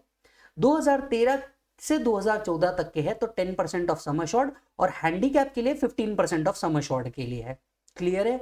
इसके बाद 2014 के बाद आपके लिए क्या किया गया है? Normal SSC 10% of sum assured, handicap SSC 15% of sum assured दिया गया है। 1/4/2023 के बाद normal SSC 10%, handicap SSC 15% of sum assured, but the overall amount can not exceed 5 lakh. But the overall amount can not exceed 5 lakh. हालांकि वैसे भी 1,50,000 के ऊपर बेनिफिट नहीं आता, तो कंडीशन मेटअप है। वो जो 5 लाख वाला कंडीशन है आप जब मेरे साथ एग्जाम्पशन पढ़ेंगे 1010D वहां डिस्कस करूंगा। चलिए LIC की लिमिट को वापस से डिस्कस कर लेते हैं। पॉलिसी इशू डेट 2012 के पहले की है तो 20% ऑफ सम अश्योर्ड, 2012 के बाद की है तो 10% ऑफ सम अश्योर्ड, 2013 के बाद की है तो 10% ऑफ सम अश्योर्ड और हैंडीकैप के लिए 15% ऑफ सम अश्योर्ड, 2023 के बाद की है तो 10 एंड 20% ऑफ 10 और 15% ऑफ सम अश्योर्ड के अलावा 5 लाख की एक एग्रीगेट लिमिट भी आपको दी गई है। हालांकि the maximum reduction in 80C independently और along with 80 triple C and CCD cannot exceed 1,50,000। एक बार चेक कर लीजिए और जितनों को मैंने इंपॉर्टेंट मार्क कराया है उतनों को ही आप मार्क कर लीजिए।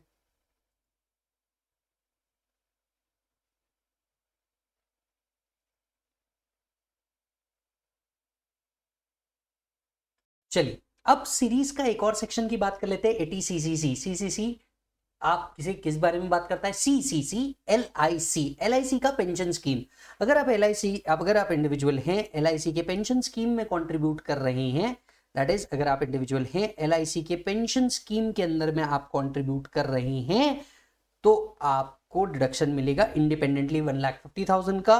Overall ATC plus CCC plus CCD मिलाकर के भी 1,50,000 तक का ही डिडक्शन मिलेगा। तो अगर आपने LIC के पेंशन स्कीम के अंदर में कंट्रीब्यूट किया है तो आपको ये डिडक्शन मिल जाएगा। एग्जाम पॉइंट ऑफ व्यू से इतना ज्यादा पूछा नहीं जाता, पर हाँ कभी कभी पूछते हैं, चेक करो।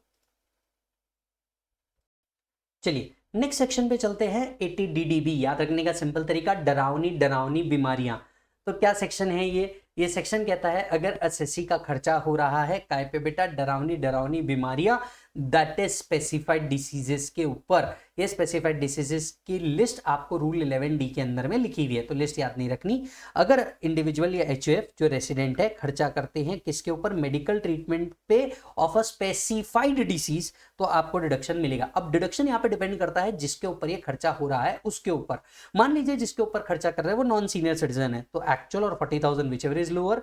जिसके ऊपर खर्चा कर रहे हो ये स्पेसिफाइड डिसीज के लिए वो सीनियर सिटीजन है या सुपर सीनियर सिटीजन है, तो एक्चुअल और 1 lakh whichever is lower. यहाँ पे स्टैंडर्ड डिडक्शन नहीं मिल रहा है, यहाँ पे एक्चुअल 40 और एक्चुअल और 1 lakh whichever is lower lower deduction मिल रहा है, डिपेंडिंग अपॉन जिसके ऊपर खर्चा कर रहे हो वो सीनियर सिटीजन है या सीनियर सिटीजन नहीं है उसके ऊपर। तो एसएससी कौन होना चाहिए? इंडिविजुअल या HUF होना चाहिए who is resident. Specified disease के ट्रीटमेंट के लिए खर्चा करना है। नॉन सीनियर सिटीजन के ऊपर खर्चा कर रहे हो तो एक्चुअल और 1 lakh whichever is lower. Senior citizen के ऊपर खर्चा कर रहे हो तो एक्चुअल और 1 lakh whichever is lower. Sorry, senior citizen पे खर्चा कर रहे हो एक्चुअल और 1 lakh whichever is lower. Non senior के लिए कर रहे हो एक्चुअल और 40,000 whichever is lower lower deduction मिलेगा। अब आप कह रहे हैं कि सर रिलेटिव के ऊपर खर्चा करना है, तो कौन कौन से पर्सन किस किसके खर्चे, किस किसके स्पेसिफाइड डिसीज के खर्चे हम अलाउ करेंगे? सब कवर है, माँ बाप भाई बहन बीवी बच्चे। यस, तो इस सेक्शन में माँ बाप भाई बहन बीवी बच्चे कवर हो जाते हैं। अदर सेक्शन के अंदर में HUF के लिए एनी मेंबर कवर होता है। तो एसएससी या HUF होगा जो रेसिडेंट है, खर्चा कर रहा है specified disease of a dependent. Dependent में कौन कौन हुआ? माँ बाप भाई बहन बीवी बच्चे। नॉन सीनियर होगा तो एक्चुअल और 40,000 whichever is lower. Senior होगा तो एक्चुअल और 1 lakh whichever is lower. Check कीजिए सेक्शन को। चलिए नेक्स्ट पार्ट आता है आपका सेक्शन 80 CCD। तो जैसे कि मैंने कहा था कि भैया मैं क्या करूंगा, चार्ट रिवीजन के अंदर में ही जो 80 CCD वाला पार्ट है वो मैं इस अमेंडमेंट नोट से पढ़ाऊंगा। ये अमेंडमेंट नोट्स वो है जो आपके स्टैट्यूटरी अपडेट्स के अंदर में इशू किए गए हैं। मैंने इसे सेपरेटली अमेंडमेंट लेक्चर के अंदर में भी पढ़ाया है, मैं इसे दोबारा पढ़ा रहा हूँ। सभी स्टूडेंट से रिक्वेस्ट है जो ये चार्ट रिवीजन को देख रहे हैं कि प्लीज 80 CCD को यहाँ से रेफर कीजिएगा क्योंकि इसके अंदर में अमेंडमेंट दिया गया है।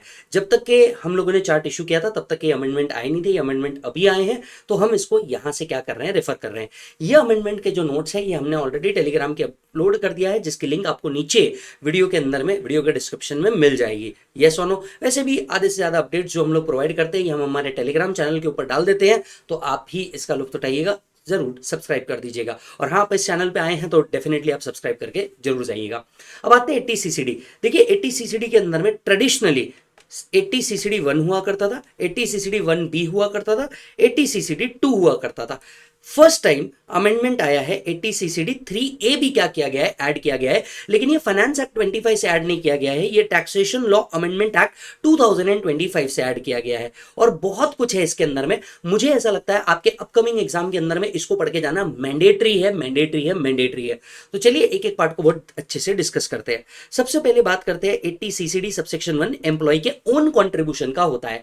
देखिए 80 CCD 1 जो होता है, राइट, ये एसएससी भी क्लेम कर सकता है हु इज एन एम्प्लॉय, और अगर एसएससी सेल्फ एम्प्लॉयड है मतलब बिजनेसमैन भी है तो भी क्लेम कर सकता है। तो एसएससी या तो एम्प्लॉय होना चाहिए या तो सेल्फ एम्प्लॉयड होना चाहिए।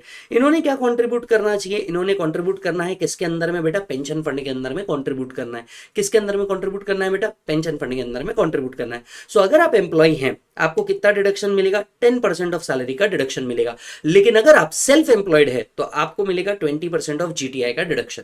यस और नो? ओके, सो एसएससी जब भी खुद एम्प्लॉय है या बिजनेसमैन है दोनों को इसका डिडक्शन मिल सकता है। क्या काय में पैसा डिपॉजिट करना है, पेंशन फंड में पैसा डिपॉजिट करना है। इनफैक्ट अटल पेंशन योजना में भी डालते हो तो एलिजिबल है। तो या तो आपको पेंशन स्कीम में पैसा डालना है या तो अटल पेंशन योजना में पैसा डालना है। अगर आप एम्प्लॉय है, डिडक्शन कितना मिलेगा, मैक्सिमम 10% ऑफ सैलरी तक का।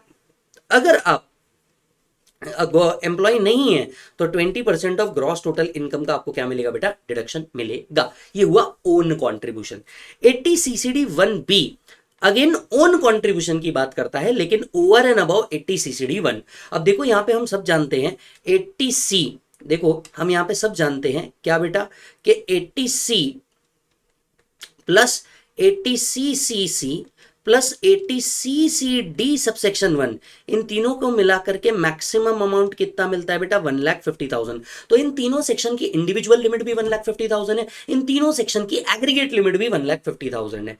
अब आते हैं 80CCD 1B के ऊपर। 80CCD 1B over and above ये 1,50,000 का कंट्रीब्यूशन देता है, मतलब 1,50,000 तो 3 सेक्शन के अंदर में हो गए, एडिशनल 50,000 का डिडक्शन देता है कौन बेटा, 80CCD 1B। सो 80CCD 1B आपको एडिशनल डिडक्शन देता है, किस बात का बेटा, एडिशनल डिडक्शन देता है ओन कंट्रीब्यूशन का, which is over and above क्या बेटा, 80CCD सबसेक्शन 1।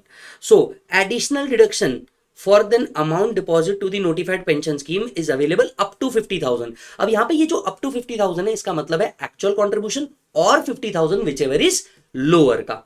अब इसको एक एग्जांपल से समझिए। मान लीजिए एसएससी ने कंट्रीब्यूट किया है 1,40,000 टुवर्ड्स द एनपीएस और इनकी ग्रॉस टोटल इनकम है 5,60,000।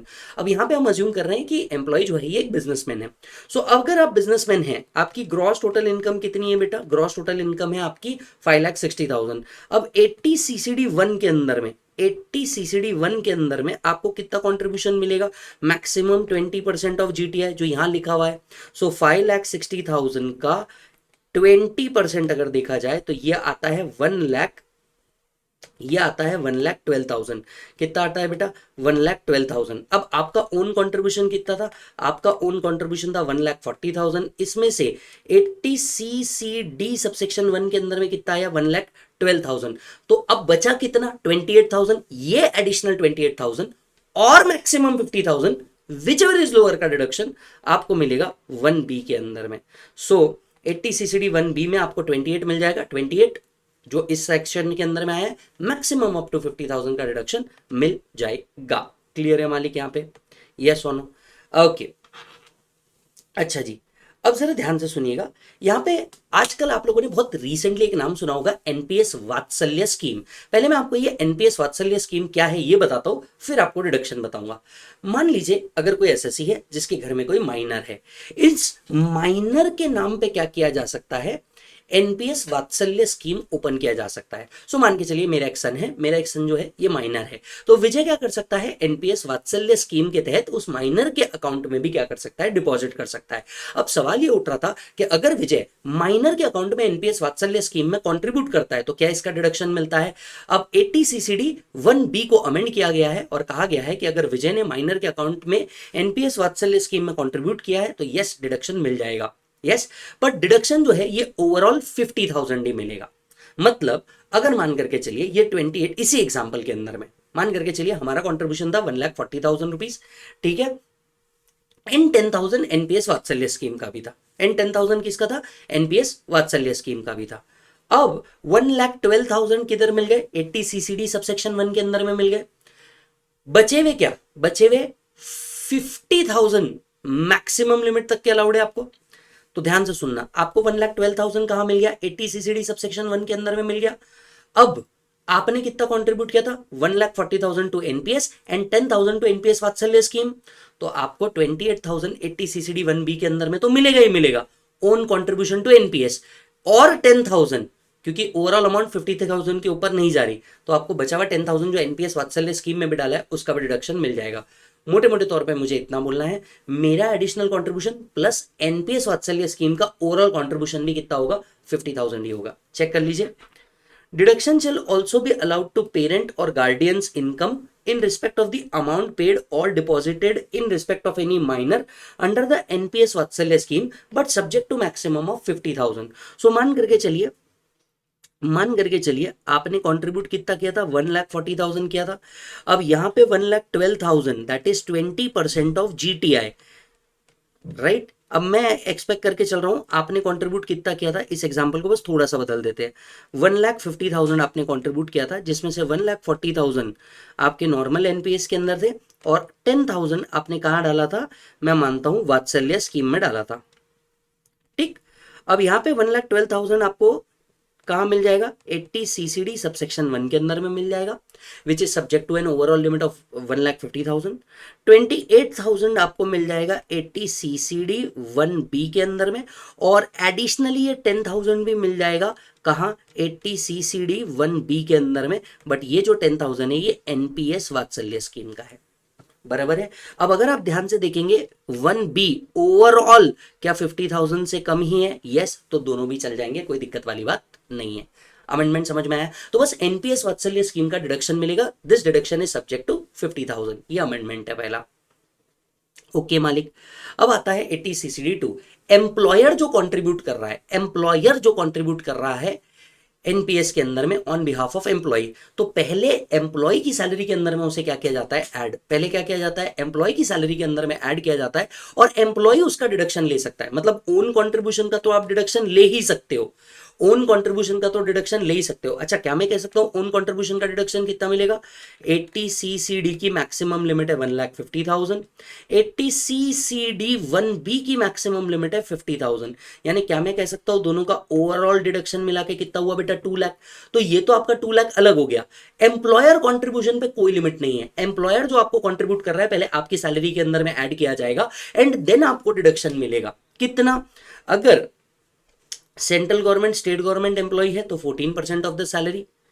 अगर अदर एम्प्लॉयर है, central government state government employer नहीं है, अदर एम्प्लॉयर है, ओल्ड स्कीम में 10% ऑफ सैलरी, न्यू स्कीम में 14% ऑफ सैलरी। तो कम ऑन, एम्प्लॉयर ने एम्प्लॉय के बिहाफ पे कंट्रीब्यूट किया। अगर employer central government state government है तो एम्प्लॉई को डिडक्शन मिलेगा 80 CCD सबसेक्शन 2 के अंदर में मैक्सिमम 14% ऑफ सैलरी तक के। अगर central government state government employ नहीं है, ओल्ड स्कीम अगर एम्प्लॉय ऑप्ट करता है तो 10% ऑफ सैलरी का deduction, new scheme employ opt करता है तो 14% ऑफ सैलरी का डिडक्शन मिलेगा। क्लियर है। एक बात याद रखिए, ये जो 2 लाख की लिमिट है ये 80 CCD 1 और 1B की लिमिट है। एम्प्लॉयर्स कंट्रीब्यूशन की कोई लिमिट नहीं होती, एम्प्लॉयर्स कंट्रीब्यूशन की कोई लिमिट नहीं होती, क्योंकि वो एम्प्लॉयर कंट्रीब्यूट कर रहा है, आप अपने सैलरी में वैसे ही सब इंक्लूड कर रहे हैं, आपको बस ये याद रखना है डिडक्शन कितना मिलेगा। क्लियर है। चलिए, अब एक और अमेंडमेंट आया है, यूनिफाइड पेंशन स्कीम, यूपीएस बोलते हैं हम इसको, सबसेक्शन 3A। बेसिकली ये कोई डिडक्शन नहीं है, ये डीम्ड इनकम है। जरा ध्यान से सुनिए, ये डिडक्शन नहीं है, ये डीम्ड इनकम है। अब मुझे नहीं पता इन्होंने डीम्ड इनकम अगर लेनी थी तो किसी और सेक्शन के अंदर में लेते, डिडक्शन के सेक्शन के अंदर में ऐड कर दिया, लोगों के लिए कंफ्यूजन क्रिएट कर दिया। और यस और नो। ओके, अभी देखिए क्या है, जो व्यक्ति क्या करता है, एनपीएस के अंदर में पैसा डालता है, अब उसके पास एक ऑप्शन है, वो एनपीएस में भी पैसा डाल सकता है और यूपीएस में भी पैसा डाल सकता है। मतलब बेसिकली एनपीएस के अंदर ही एक ऑप्शन क्रिएट किया गया है यूपीएस।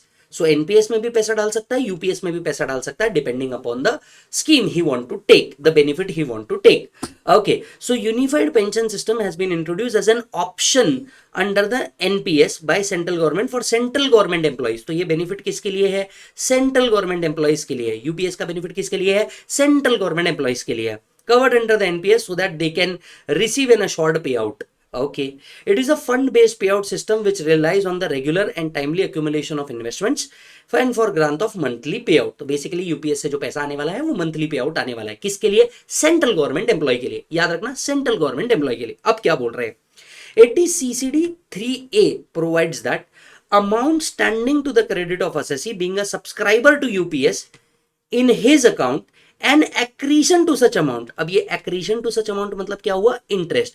तो जितना अमाउंट यूपीएस के अंदर में पड़ा है अलॉन्ग विद द इंटरेस्ट, जितना अमाउंट यूपीएस के अंदर में पड़ा है along with the interest received by assessee or nominee, चाहे उसे असेसी रिसीव करे या डेथ के ऊपर नॉमिनी रिसीव करे, right, in whole in part of the previous account on account of superannuation, voluntary retirement or retirement age पर the fundamental rules, such amount shall deem to be income and be taxed in the year in which such amount is received.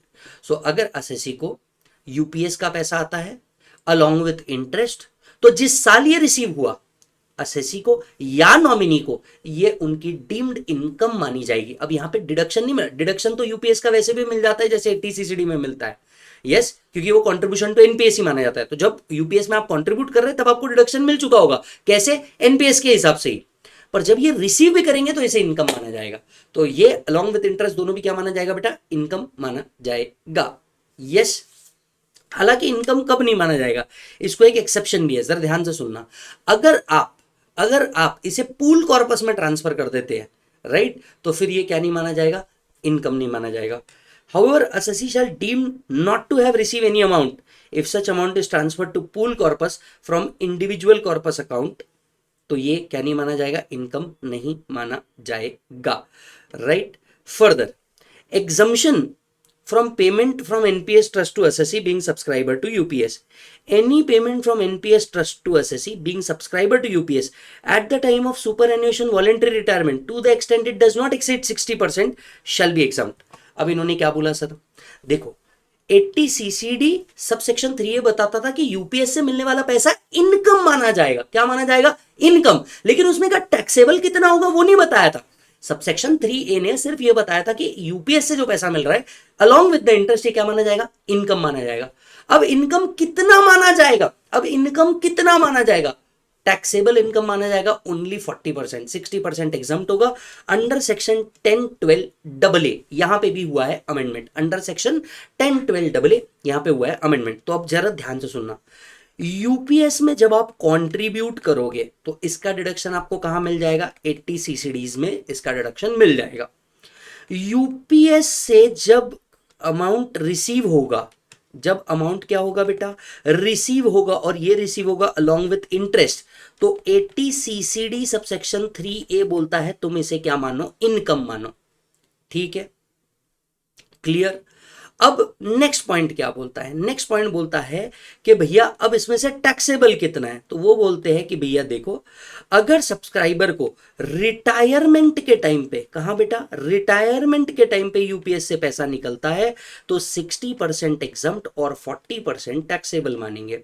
60% exempt और 40% taxable मानेंगे, ये कहता है 10(12)AA। ये कौन कहता है, 10(12)AA कहता है। अब एक और सबसेक्शन आया है, section 12AB, any lump sum amount received by assessee being a subscriber to UPS shall be exempt. Yes, the lump sum payment will be allowed on superannuation at the rate of 10% of the monthly emoluments for every completed 6 month of qualified service। तो ये तो बताया है कि उन्होंने इसको computation कैसे करना है। कंप्यूटेशन मेरे को नहीं लगता आपके लिए रेलेवेंट है, ये आपके लिए रेलेवेंट है कि मान के चलिए आप रिटायरमेंट पे ना लेते हुए कोई लमसम अमाउंट ले लेते हैं। अगर आप रिटायरमेंट पे ना लेते हुए एक लमसम अमाउंट उठा लेते हैं तो ये लमसम अमाउंट भी क्या है बेटा, एग्जम्प्ट है। तो 80 CCD 3A बताता है कि यूपीएस से मिला हुआ पैसा अलॉन्ग विद द इंटरेस्ट क्या है बेटा, इनकम। ये इनकम अगर आप क्या कर लेते हैं, रिटायरमेंट के टाइम पे रिसीव करते हैं, 60% एग्जम्प्ट, 40% टैक्सेबल हो जाएगा। और अगर आप कोई लमसम अमाउंट रिसीव करते हैं किसके द्वारा, असेसी द्वारा, who is a subscriber to UPS, ये अमाउंट क्या हो जाएगा बेटा, एग्जम्प्ट हो जाएगा। यहां लिखा है उसको कंप्यूट कैसे करेंगे, मेरे हिसाब से ये इतना रेलेवेंट नहीं है। क्लियर है मालिक, ये एक बार बस वापस पढ़ लीजिए। 2 से 3 अमेंडमेंट यहाँ आए हैं। Amendment number 1, NPS Vatsalya scheme में माइनर के लिए जो कंट्रीब्यूट किया जा रहा है इसका डिडक्शन 80 CCD 1B में मिलेगा। दूसरी चीज, यूपीएस में अगर आप पैसा लगाते हैं तो यस इसका 80 CCD में डिडक्शन मिल जाएगा। तीसरा, यूपीएस से पैसा आता है तो इसे इनकम माना जाएगा अलॉन्ग विद द इंटरेस्ट। अगर ये पैसा रिटायरमेंट के टाइम पे मिला है, यस, तो 60% एग्जम्प्ट, 40% टैक्सेबल। अगर ये लमसम पैसा मिला है तो ये क्या हो जाएगा बेटा, एग्जम्प्ट हो जाएगा। क्लियर है, यस, चेक कर लीजिए। नेक्स्ट सेक्शन पे आ जाते हैं 80M। अब देखिए 80M का जो डिडक्शन है ना, ये सिर्फ और सिर्फ कंपनीज को मिलता है, दैट टू डोमेस्टिक कंपनीज को ही मिलता है। डोमेस्टिक कंपनी अगर डिविडेंड रिसीव करती है किसी अनदर डोमेस्टिक कंपनी से, फॉरेन कंपनी से या बिजनेस ट्रस्ट से, and at the same time वो डिविडेंड पे भी करती है, तो डिडक्शन मिलता है डिविडेंड रिसीव्ड और dividend paid before the due date of filing ROI whichever is lower का। अब मैं आपको बताता हूं क्या करना है। पहली बात ये देखना है कि असेसी डोमेस्टिक कंपनी है क्या। दूसरी बात ये देखना है क्या उनको डिविडेंड मिला है, and at the same time उनने भी डिविडेंड पे किया है क्या। सो डिविडेंड रिसीव्ड और dividend paid which ever is lower lower deduction मिलेगा। किसको? डोमेस्टिक कंपनी को। ये सेक्शन का डिडक्शन मिलेगा अगर कंपनी 115 बी ऑप्ट करे या ना करे, दोनों केस में आपको ये डिडक्शन मिल जाएगा। क्लियर है? चेक करिए।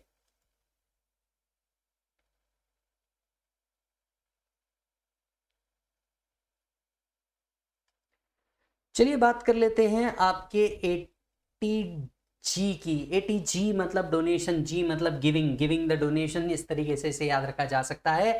ये सेक्शन हर असेसी को मिल जाता है। ये सेक्शन का बेनिफिट किसको मिल जाता है? ऑलमोस्ट हर असेसी को मिल जाता है except to a cooperative society. Yes, अच्छा आ जाते हैं। जो डोनेशन है वो सम ऑफ मनी में होना चाहिए। Donation in kind shall not be allowed as deduction. तो डोनेशन इन काइंड का डिडक्शन यहाँ पे नहीं मिलेगा। 2000 से ऊपर का डोनेशन कर रहे हैं तो वो कैश में नहीं चलने वाला। 2000 रुपए के ऊपर का डोनेशन कर रहे हैं तो वो कैश में नहीं चलने वाला। अब इस सेक्शन में डिपेंड करता है आप क्वालिफाइंग लिमिट में कवर हो रहे हैं या क्वालिफाइंग लिमिट में कवर नहीं हो रहे हैं। अब इस सेक्शन में भी अगर आप देखेंगे तो एक बहुत बड़ी लिस्ट मैंने आपको दी है। घबराइए मत, पूरी लिस्ट को याद नहीं रखना। एक ऐसा तरीका दे दूंगा, ऐसा फॉर्मूला दे दूंगा कि तुम बोलोगे भाई साहब फुल रिस्पेक्ट, मालिक क्या बताया है। अब ध्यान से सुनना क्या है। देखिए, maximum of the contributions qualifying limit में नहीं आते, तो उनका डिडक्शन बड़ा सिंपल है। Whatever is the amount they are paying into percentage, game over. Yes, अब यहां पे परसेंटेज का गेम है। अब जैसे आप पूरी लिस्ट देखेंगे इसके आगे की, राइट, जो मैं इस वीडियो में कवर नहीं कर रहा, डायरेक्टली अगर आप इस पूरी लिस्ट को देखोगे तो उसके आगे आपको परसेंटेज दिया है, पर इस परसेंटेज का शॉर्टकट मैं आपको जरूर देके चल जाऊंगा ताकि आपको इतनी बड़ी लिस्ट को याद ही ना करना पड़े। तो लेट्स गेट इट ऑन।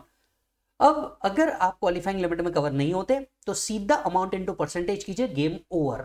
लेकिन अगर आप क्वालिफाइंग लिमिट में कवर होते हैं, अब अगर आप टेबल को ध्यान से देखेंगे इसके आगे वाले, तो आपको हर जगह पे, जैसे ये बाजू वाला टेबल देख लीजिए, इससे हर जगह पे आप क्वालिफाइंग लिमिट में कवर है या नहीं है वो सारी बातें आपको यहाँ पे बताई जाती है, राइट। बट मैं आपको सीधी सीधी एक लिस्ट दे देता हूँ कौन कौन लोग क्वालिफाइंग लिमिट में कवर्ड है। Majorly public charitable trust, family planning, ये दो को ही याद रख लो, बाकी किसी को याद रखने की जरूरत नहीं। हालांकि ऐसे 7 आइटम है आपके regular book, fast track book में भी मैंने लिख करके दिया है, ऐसे 7 आइटम है, याद रखना। एक चैरिटेबल ट्रस्ट, दूसरा फैमिली प्लानिंग। अगर आप इनके लिए खर्चा करते हैं तो आपकी जो मैक्सिमम लिमिट है इसका आपको डिडक्शन मिलेगा। मैक्सिमम की लिमिट कितनी है? एक्चुअल डोनेशन और 10% ऑफ एडजस्टेड टोटल इनकम। तो आपको करना क्या है? सबसे पहले एक्चुअल देखना है या 10% ऑफ अति देखना है। अति adjusted total income which ever is lower, उसका 100 या 50 निकालना है। मतलब स्टेप नंबर 1 एक्चुअल डोनेशन निकालिए, स्टेप नंबर 2 10% ऑफ ATI निकालिए, that is adjusted total income का 10% निकालिए। इन दोनों में से जो भी लोअर होगा उसका 100 या 50 आपको लेना है। Are you getting the point? और चैरिटेबल ट्रस्ट के केस में 50 आता है, तो आपको एक सेपरेट वर्किंग नोट बनानी पड़ती है। बराबर, वापस से दो पार्ट में हम लोगों ने डिवाइड किया। पहला, क्वालिफाइंग लिमिट में कवर नहीं है। अगर आप क्वालिफाइंग लिमिट में कवर नहीं है, amount into percentage, game over. अगर आप क्वालिफाइंग लिमिट में कवर है, स्टेप नंबर 1 एक्चुअल डोनेशन निकालिए, स्टेप नंबर 2 10% ऑफ अति निकालिए, स्टेप नंबर 3 दोनों में का लोअर ले लीजिए, स्टेप नंबर 4 उसका 50 या 100 कीजिए, आपका डिडक्शन निकल जाएगा। ठीक है, तो विद क्वालिफाइंग लिमिट का मैक्सिमम लिमिट कितना है? 10% ऑफ एडजस्टेड टोटल इनकम, अगर आप विद क्वालिफाइंग लिमिट आ रहे हैं तो। यस, अगर आप क्वालिफाइंग लिमिट में नहीं है तो सीधा सीधा अमाउंट इनटू परसेंटेज। अब क्वालिफाइंग लिमिट कितनी है या एडजस्टेड टोटल इनकम कैसे निकाला जाएगा? बड़ा सिंपल तरीका है। लीजिए ग्रॉस टोटल इनकम, इसमें से माइनस कीजिए long term capital gain, minus कीजिए शॉर्ट टर्म कैपिटल गेन जो 111A का होगा वही वाला। 80C टू 80U के जितने डिडक्शन आपने अब तक के लिए है वो सब माइनस कर दीजिए, जो बना वो बचेगा एडजस्टेड टोटल इनकम। तो ग्रॉस टोटल इनकम लीजिए, इसमें से कैपिटल गेन्स का पूरा इनकम माइनस कर दीजिए, और जितने डिडक्शन चैप्टर 6A में लिए हैं वो भी आपको माइनस करने होंगे, तो आपका एडजस्टेड टोटल इनकम मिल जाएगा। इसका 10% आपकी मैक्सिमम लिमिट बनेगा। तो 10% ऑफ अति को एक्चुअल के साथ कंपेयर कीजिए, विच एवर इज लोअर, उसका 50 या 100% आपको लेना है। यस, आपको मैं टाइम दे रहा हूं, इसके नीचे की लिस्ट को एक बार रेफर कर लीजिए। खैर, मैं शॉर्टकट बताना तो भूल ही गया, पहले शॉर्टकट बता देता हूं। देखिए, इस पूरी बड़ी लिस्ट का शॉर्टकट मैं आपको बताता हूं, लिस्ट को ध्यान से देख लेना मेरे बताने के बाद।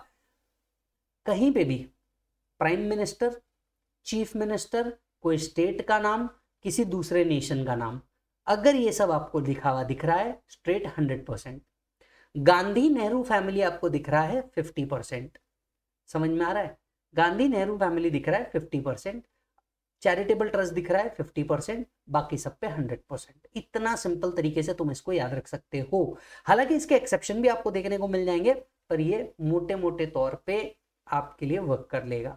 ठीक है, इस पे सबसे ज्यादा क्वेश्चन चैरिटेबल ट्रस्ट वाले पार्ट पे आते हैं, वो एक दो क्वेश्चन अच्छे से सॉल्व कर लेना। मैंने क्वेश्चन बैंक में इसके ऊपर क्वेश्चन लिए हैं, रेगुलर और फास्ट ट्रैक में भी हमने इस पे क्वेश्चन लिए हैं, तो आई एम श्योर आपने उसे अब तक देख लिया होगा, तो मैटर खत्म है। डन मालिक, बढ़ते हैं आगे, चेक कर लो एक बार। चलिए, नेक्स्ट सेक्शन आता है आपका 80JJAA। अब ये सेक्शन क्या है? जंग जा, इस तरीके से आप इसे याद रख सकते हैं। कोई भी एसएससी जिसका पीजीबीपी इनकम आ रहा हो, चाहे वो कलेक्टिंग या processing of treating biodegradable waste, तो collecting of biodegradable waste, processing of biodegradable waste, generating power, producing bio fertilizer, biopesticides, other biological agent or producing biogas or making pellets and briquettes से income आ रहा होगा, first 5 years 100% of the PGBP shall be allowed as deduction. तो अगर SSC biodegradable waste या फिर bio fertilisers में engage है, पहले 5 साल 100% प्रॉफिट का डिडक्शन मिल जाएगा। अब ये जो डिडक्शन है ये इनकम बेस्ड डिडक्शन है, और आज तक के आपको फाइनल लेवल्स पे नहीं पूछा गया है। चेक करो मालिक जल्दी से।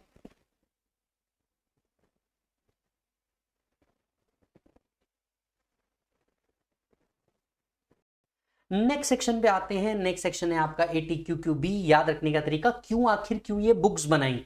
जी हाँ, नेक्स्ट सेक्शन है ATQQB। अगर एसएससी इंडिविजुअल है, रेसिडेंट है, ऑर्थर है, कौन है? ऑर्थर है, तो आपको जो रॉयल्टी मिल रही है बेटा बुक्स के ऊपर, उसका आपको डिडक्शन मिल जाएगा। सो रॉयल्टी ऑन बुक्स का आपको डिडक्शन मिल जाएगा। सबसे पहले रॉयल्टी ऑन बुक्स को आप अपनी इनकम दिखाएंगे, point number 1। Royalty on books को आप सबसे पहले अपनी इनकम दिखाएंगे और उसके बाद आपको डिडक्शन मिलेगा। कितना डिडक्शन मिलेगा? देखिए, रॉयल्टी इनकम जो होती है ना, वो दो तरीके से आती है। एक होती है लमसम, वेरिन आपको एक लमसम अमाउंट दे दिया जाता है और आपके बुक्स के राइट खरीद लिए जाते हैं।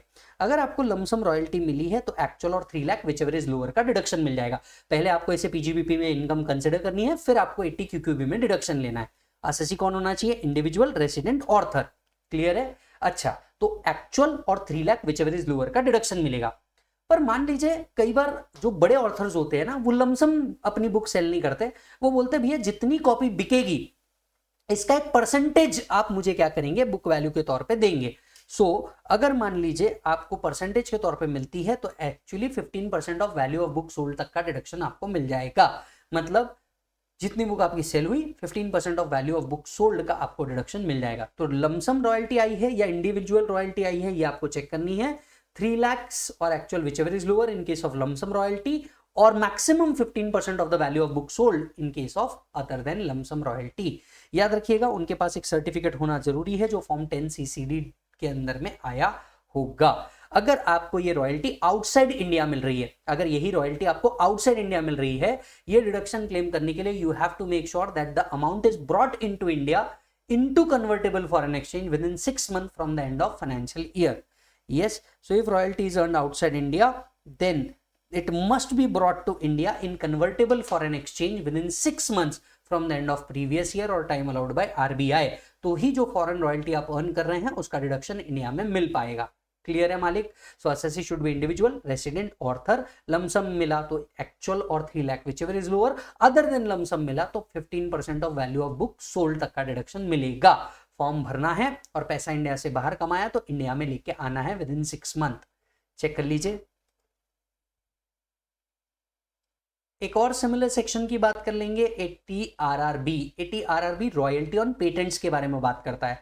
मान लीजिए अगर एसएससी इंडिविजुअल है, रेसिडेंट है और पेटेंटी है, मतलब एक रजिस्टर्ड पेटेंटी है, तो अगेन जितना रॉयल्टी उन्होंने अर्न किया है, 100% ऑफ रॉयल्टी इनकम अर्न और 3 लाख whichever is lower का डिडक्शन मिलेगा। यही रॉयल्टी अगर वो आउटसाइड इंडिया से अर्न कर रहे हैं तो income brought into convertible foreign exchange और 3 लाख whichever is lower का डिडक्शन मिलेगा। राइट, अगेन आपको सर्टिफिकेट लेके आना है एक फॉर्म के अंदर में, फॉर्म होगा 10 CCE। यस, तो actual or 3 lakh whichever is lower का डिडक्शन मिलेगा। चेक कर लीजिए ये सेक्शन भी।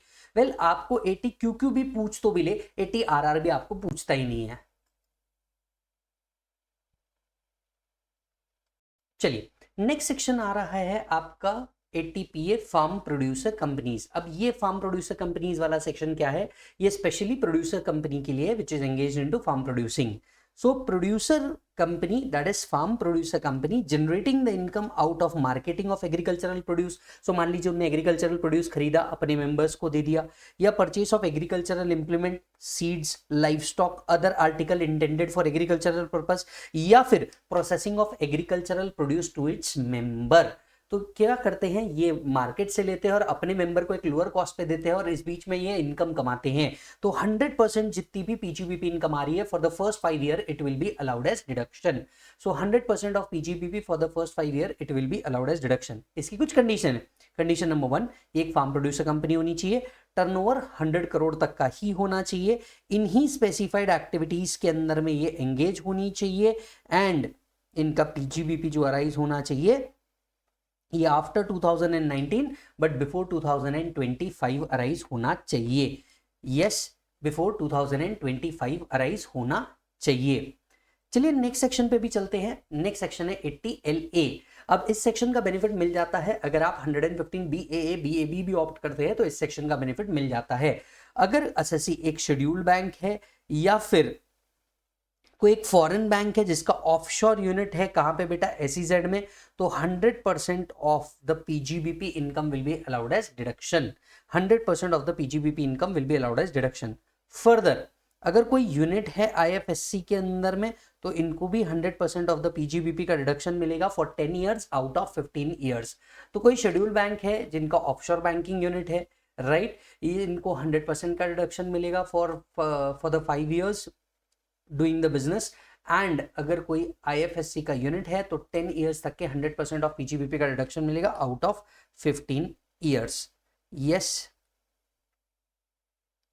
तो काय से आनी चाहिए, ऑफशोर बैंकिंग यूनिट से इनकम आनी चाहिए, from business refer to in section 6, मतलब बैंकिंग की जो एक्टिविटी है उससे कोई इनकम आना चाहिए, या फिर इनकम आना चाहिए from a unit in IFSC which is setup in a center in an SEZ, या फिर income arising from transfer of asset being an aircraft or ship which was leased by a unit in IFSC on or before 31st March 2024। अगर ऐसी कोई भी income आ रही है तो 100% ऑफ द प्रॉफिट का आपको क्या मिलेगा, डिडक्शन मिल जाएगा। हालांकि डिडक्शन नहीं मिलने वाला unless the assessee has filed along with the return a report from a chartered accountant। अगर चार्टर्ड अकाउंटेंट से रिपोर्ट आपने सबमिट नहीं की है तो इसका कोई डिडक्शन नहीं मिलने वाला, और आपको जो परमिशन बैंकिंग रेगुलेशन एक्ट के अंदर में या IFSC एक्ट के अंदर में जो परमिशन आपको मिली है इसका एक कॉपी आपको सबमिट करना पड़ेगा। कुल मिला के सम बचा इतना है कि अगर आप एक ऑफशोर बैंकिंग यूनिट है या यूनिट इन IFSC है, जितना बिजनेस इनकम आ रहा है 100% allowed as deduction. 100% allowed as deduction. Check कर लीजिए।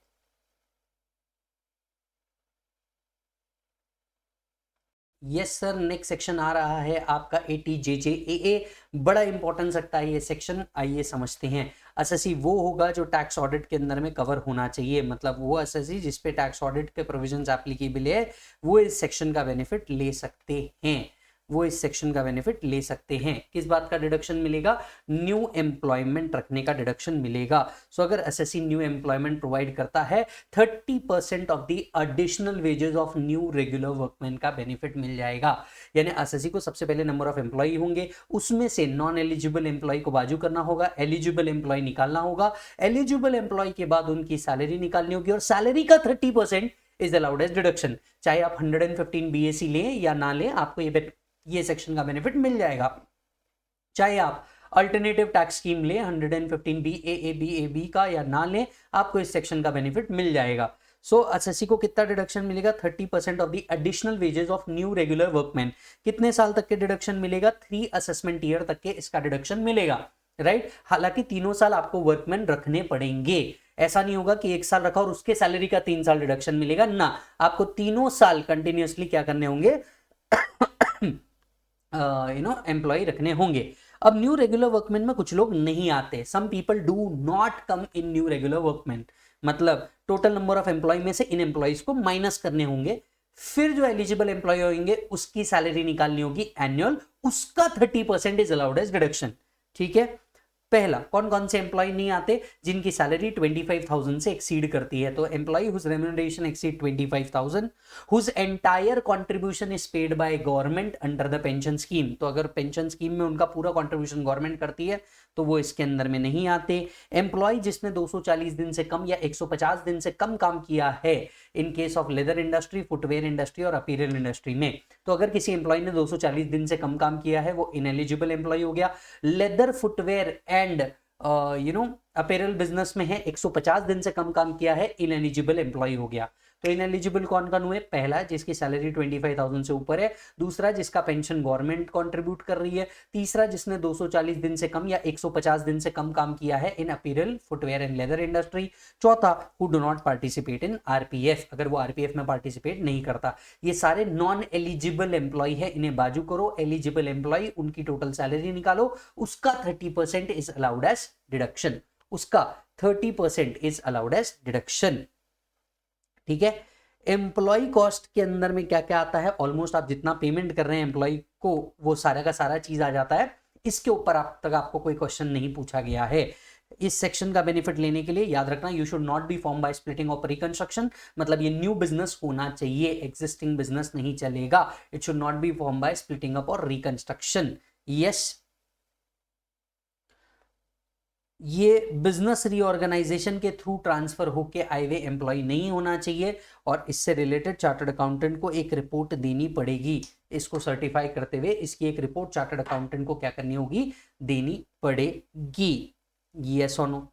सो एक बार चेक कर लीजिए, अगर एसएससी टैक्स ऑडिट में कवर है, जितने एलिजिबल एम्प्लॉय वो रख रहा है उनकी सैलरी का 30% will be allowed as deduction under section 80 GJAA।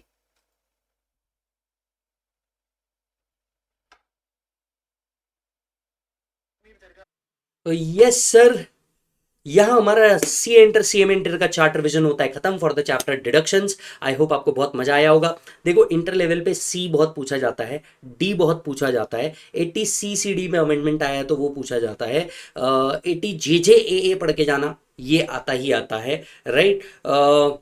80 TTA के एडजस्टमेंट आपको पूछे जाते हैं इंटर लेवल पे, तो ये बहुत ध्यान से सॉल्व करिएगा। अब आपको जाना है MRP में। हमने रेगुलर बैच और फास्ट ट्रैक बैच में बहुत सारे क्वेश्चन को सॉल्व कराया है, प्लीज उनको सॉल्व कीजिएगा। And at the same time किसी बच्चे से रिक्वेस्ट है कि अगर वो टाइम स्टैंप लगा सकता है तो प्लीज टाइम स्टैंप लगा करके चले जाना। और हाँ, आपकी रिस्पॉन्सिबिलिटी वही है कि चैनल को आपको सब्सक्राइब करना है। इंस्टाग्राम पे भी आप मुझे फॉलो कर सकते हैं। और हाँ, जो आपका दोस्त बैठा है लाइब्रेरी के अंदर में या आपके दोस्तों का ग्रुप है उसके अंदर में ये वीडियो भी फॉरवर्ड करना। यस, मिलता हूं मैं आपसे अगले वीडियो के अंदर में, तब तक आप पूरा ध्यान रखिए। Bye and take care.